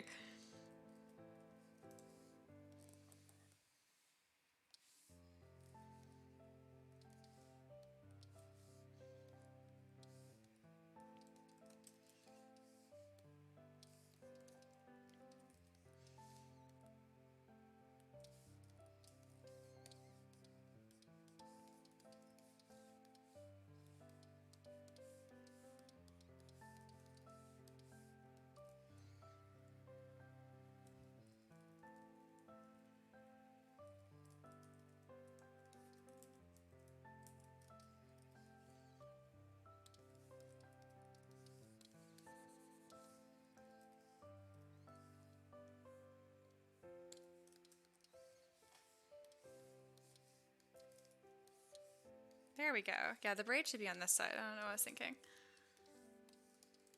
Here we go.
Walker. Thanks for joining.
Alright, my timer just went off.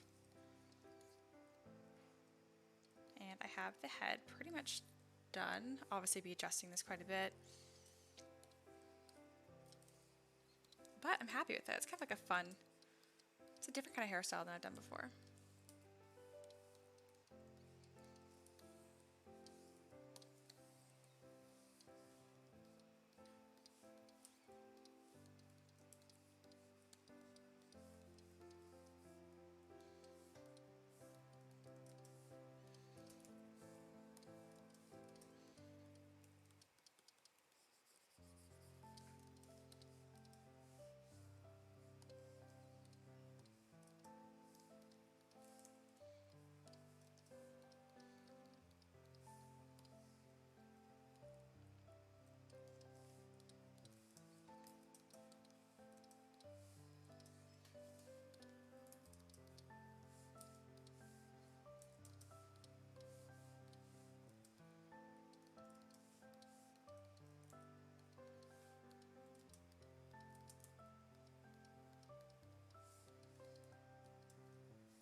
Oh, oops, I left Keyshot open. I was trying to do a quick render and I'm like, why is nothing happening? Okay, I'll take a 5-minute break and then I'll get back to this. The hair doesn't quite make total sense yet right here. It doesn't quite flow into each other because I'm trying to find like what length I want, that kind of stuff. Might add some more small braids into it. We'll see. I know, Keyshot, you're trying really hard, but I just don't want this. No thank. Oh, it closed ZBrush too. Well, that's not cool. Oh, I'm glad I have quick saves.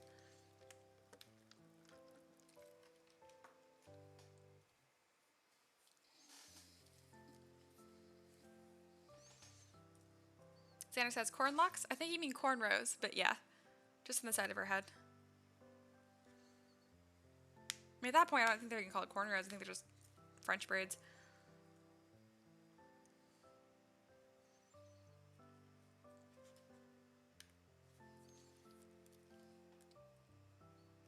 Oh, cool. ZBrush crashed again. Just opening. Weird. Kat says, cool, was off shopping for a new keyboard and you've already got the basic look in place. Yeah, thank you. It's coming along pretty quickly.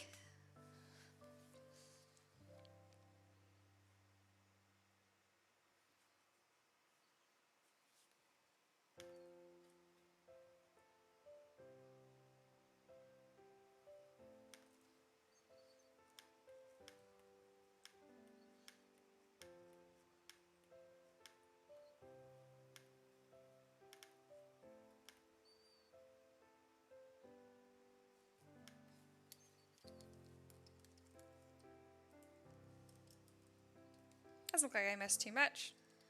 That's good. Alright. Go to render. Make sure my Keyshot render is turned off. Yeah, it is. Good.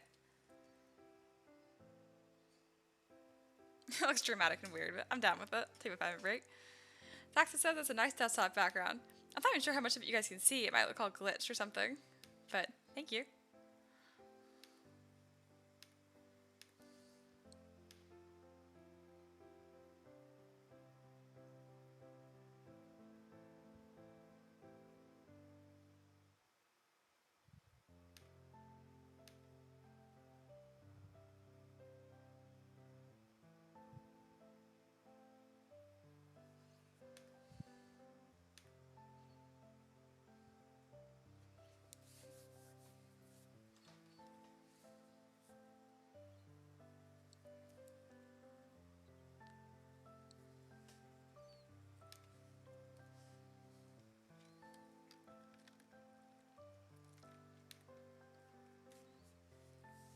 All right, I just checked the Kickstarter. We just passed 8,000. Fantastic. That means we are officially unlocked another stretch goal. I don't remember which one it is. I just know there is one. The Demonic Warlock. It's a tiefling, but I can't call it tiefling. So, woo. That'll be awesome.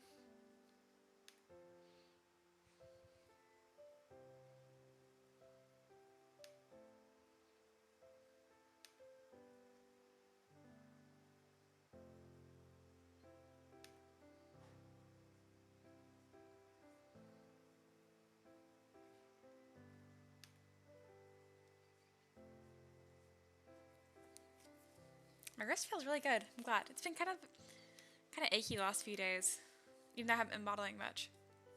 So I'm glad it's feeling good right now.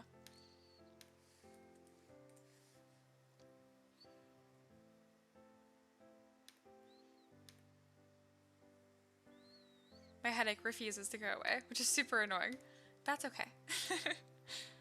As I mentioned before, like, of all things to be wrong, like, my head aching isn't that bad. Yeah, Xanax is that lighting. I know it's bad, but it's dramatic, and I'm okay with it for right now anyway. I'm actually stand up really quick and stretch. I'll be back in a couple minutes.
Saxa says she didn't put up the break thing. Oh no, people will be confused. Anyway, I'm back. It was a short one. Yeah, my head still hurts, so I turned on like this like nightlight filter thing because my boyfriend mentioned that'd be helpful, and that makes a lot of sense actually. Saxa says that face is kind of haunting, isn't it? The lighting is like any underlit lighting just looks super dramatic and scary. I mean, she's a rogue, so she would 100% murder you if paid. So yes. All right, what do I want to do? Looking around my setup, see if I can make it darker in here. I just want to lay in like a cave. Nah, it's fine.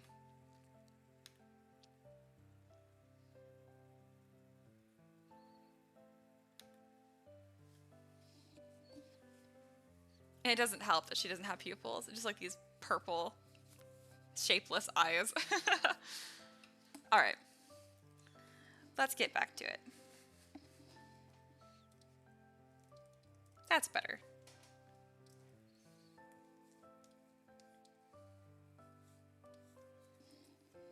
I probably should save this model, huh? So I'm gonna get like some basic clothes on her, so I'm gonna work like 30 more minutes, and then I'm probably gonna stop for tonight because I want to get my Kickstarter update before 9. Because we've unlocked like 2 more stretch goals, and I have the Aarakocra done. I mean, the Eaglefolk. Let's see. What was I doing? Ah, yes.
Let's see.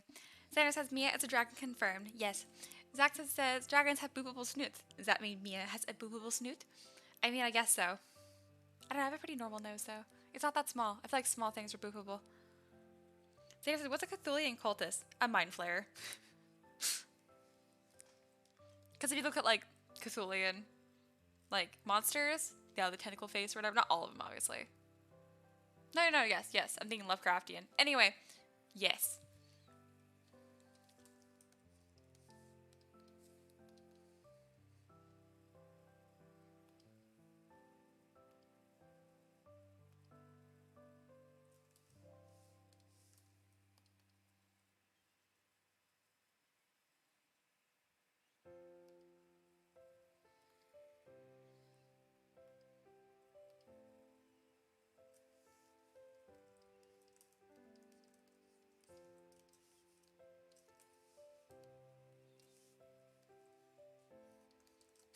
The way she's dressed right now is like how I dress like every day. Okay.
Trying to adjust it so I can like see the darker clothes better, but like without making my screen look ridiculous.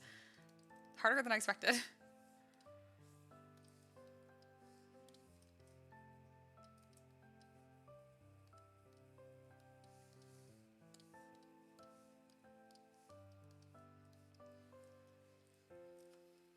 Xander, are you just making your character? Maybe. Let's see. Zach says, me as an elf rogue, confirmed. Honestly, if I was going to be anything, definitely. I think that's me. For sure.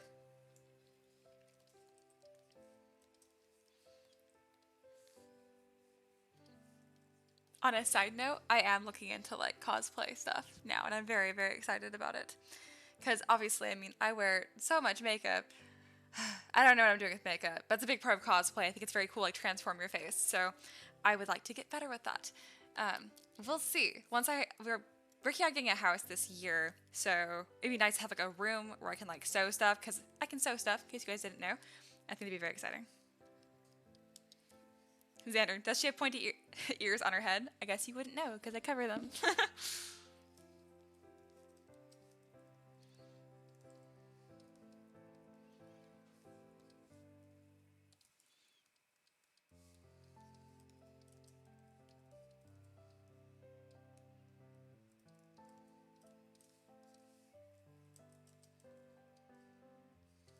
I honestly love how she looks already. I'm so excited about this.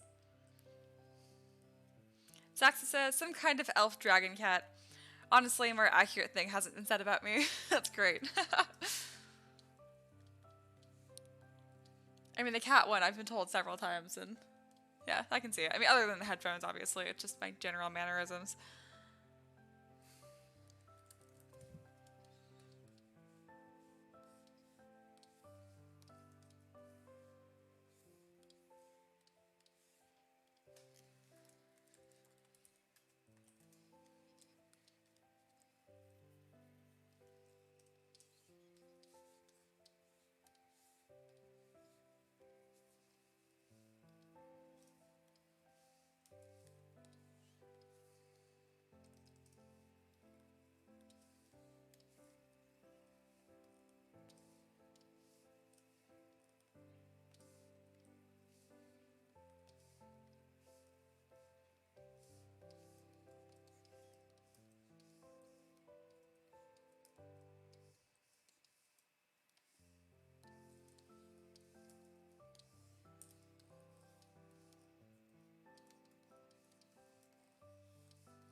Guys, she's gonna be such an edgelord. Just you wait. I have big plans. Also, ever since putting on this blue light filter thing, my headache has gone away almost immediately. I don't know if that's like coincidence or what, but yeah, this is nice. I mean, it still hurts, but it's not like, I don't feel it like throbbing in my head.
Cat says, glad the blue light filter is helping you. She keeps f.lux running on my computer all the time, says it's partly red. It's been a ton of time there. Eye strain is bad before headaches. That makes sense.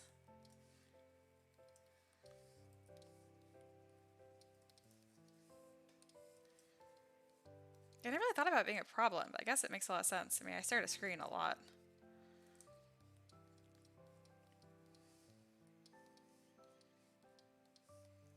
I'm gonna try my best not make the armor too much like the Daedric armor from Skyrim, but I don't know if I'll be able to help it because I think it's so cool.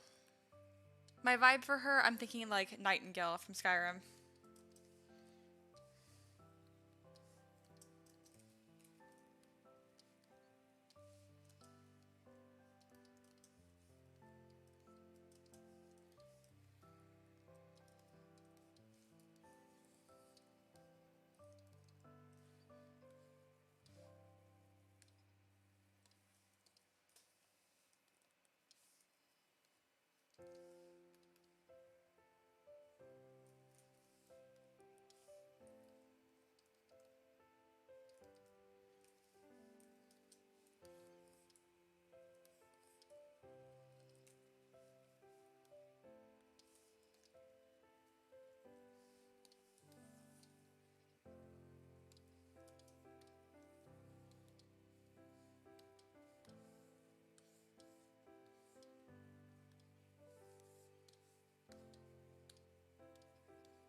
Let's see. Xander says, I have a feeling Mia's going to make this in real life.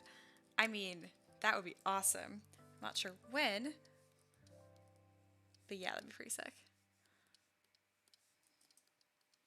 In case anyone's watching this, like, oh, that's cool. But I wonder what the functionality of all these dumb belts are. There is none. Fashion.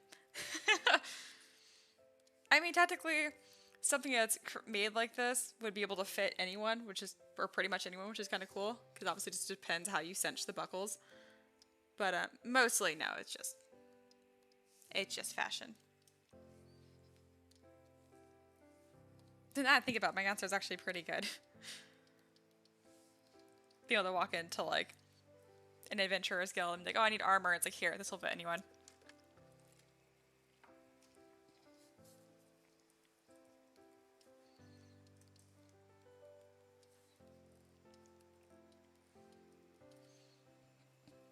Zach says, ooh, so many belts. Somebody's going to be so happy. Yeah, I may have gone a little overboard, guys. I can't stop.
Alright, my alarm just went off. Which is perfect, because I just finished this last belt. Let me get these a little bit more in place, and then I'll actually take my break.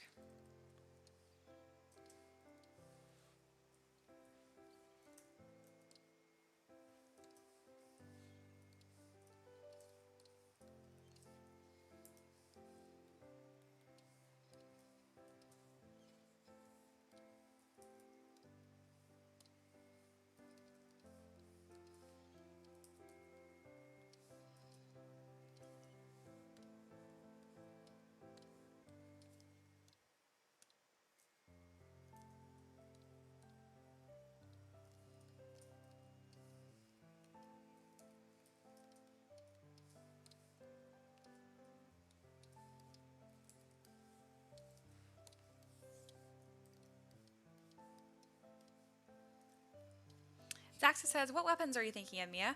I'm really not sure. I mean, probably either like either a rapier, a bow, or crossbow, or a like dual daggers. We'll see. Let's see. Xander said, I like to think the belt should be on the... I think you're missing something.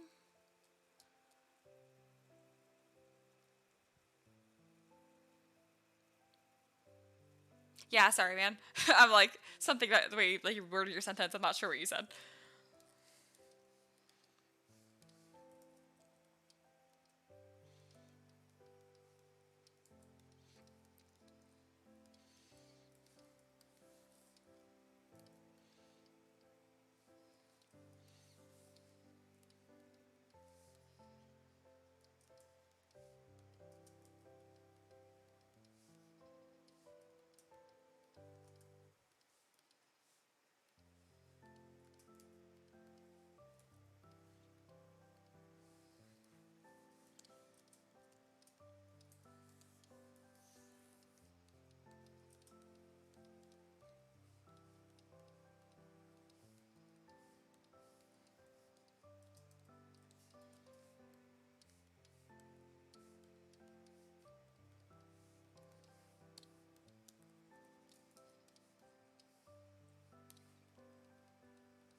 Saxa says hand crossbow and dagger / rapier. That'd be pretty cool. Maybe I'll do that.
I like to think the belt should be on the back, but she has too much of a rogue to listen to anyone, right?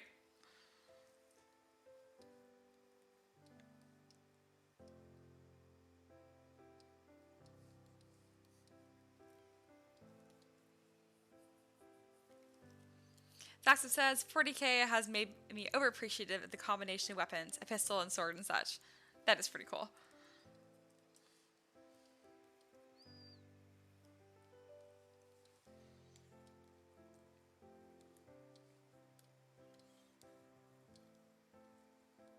Something I'm excited to add to this model is a half cape.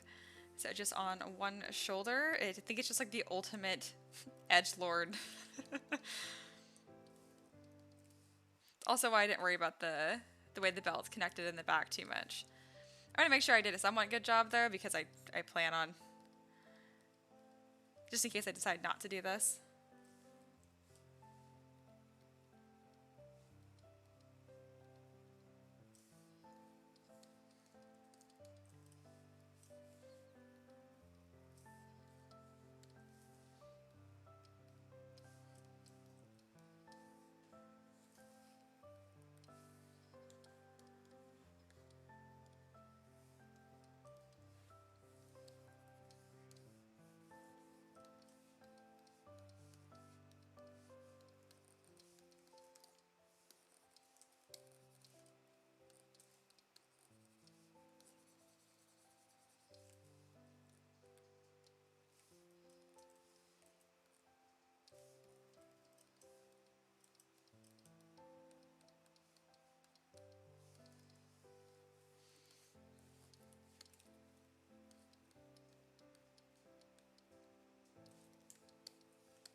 like position this cape until she's posed, I guess. I'm like trying to like fit it around her weird T-pose arm. Whatever. This will make sense when the time comes. Let's see. Zaxa says, will she have a banana mask? Is she Desperado? I mean, like, you laugh, but I do want to do that. I think that'd be freaking awesome. I'm gonna block it out just because you said that.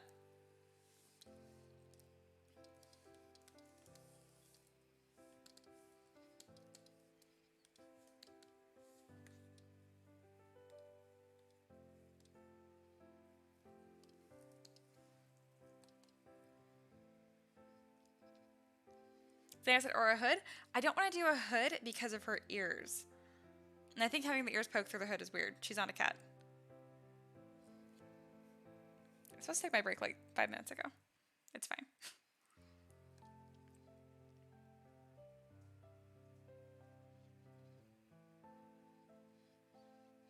Come on, Siri Musher. You can do it.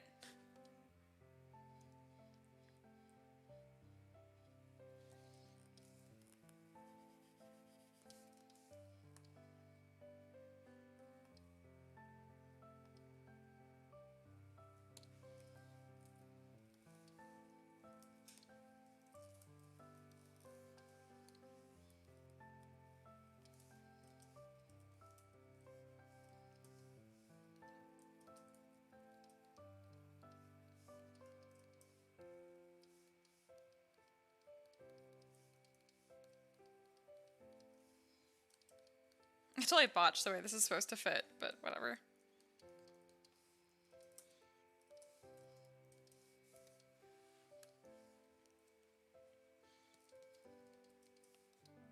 This is more of a funny concept than anything. But I might end up keeping it, who knows. I really do like the idea of doing a mask.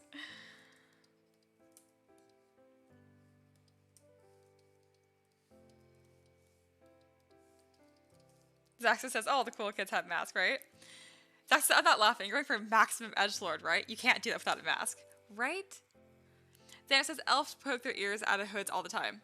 I don't care. I just think it's weird. I don't want to do it. I'm not doing it.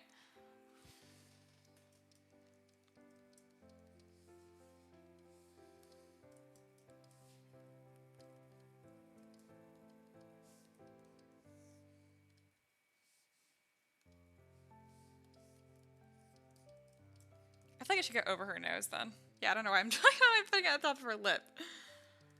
Duh. Here we go.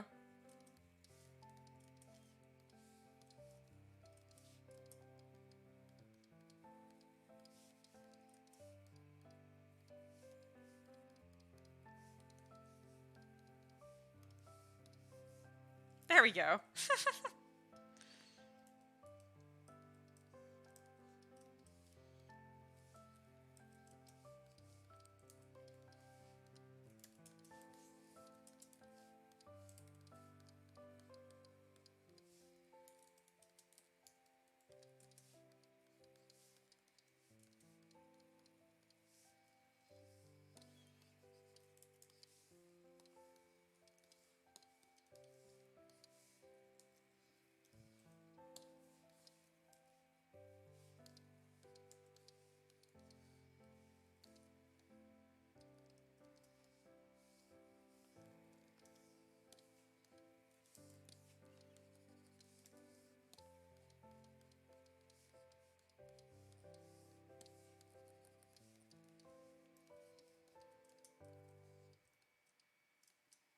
I want to like give this a proper like scarf sort of dealio. But I was supposed to take my break and I didn't. But now it's hard to stop working because this is fun. Because I feel like I'm just making a beard at this point. Okay, I need to stop.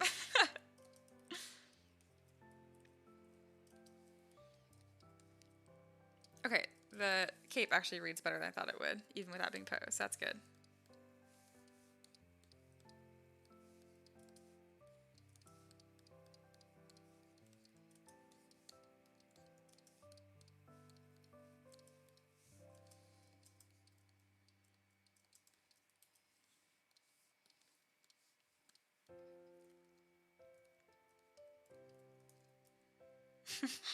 So edge. Those belts are definitely the wrong color, though.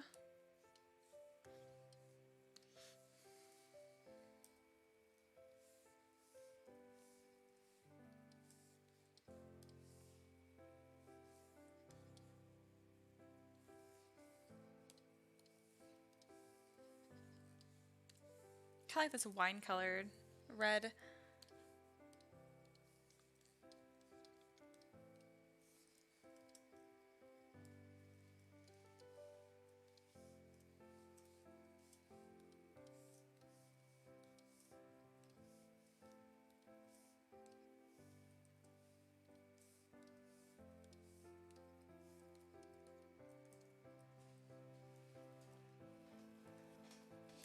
That says agree 100% on scarf. Was about to suggest it. Yeah, that way like it tucks into something. It's not just like mask, you know.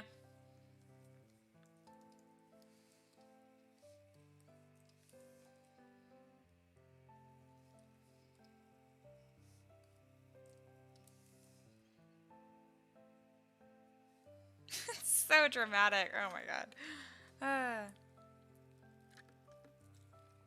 Zaxa says she's an elf, so she has to be classy desperado with a shawl that's also a mask. I agree. I love this. Guys, she's so edgy.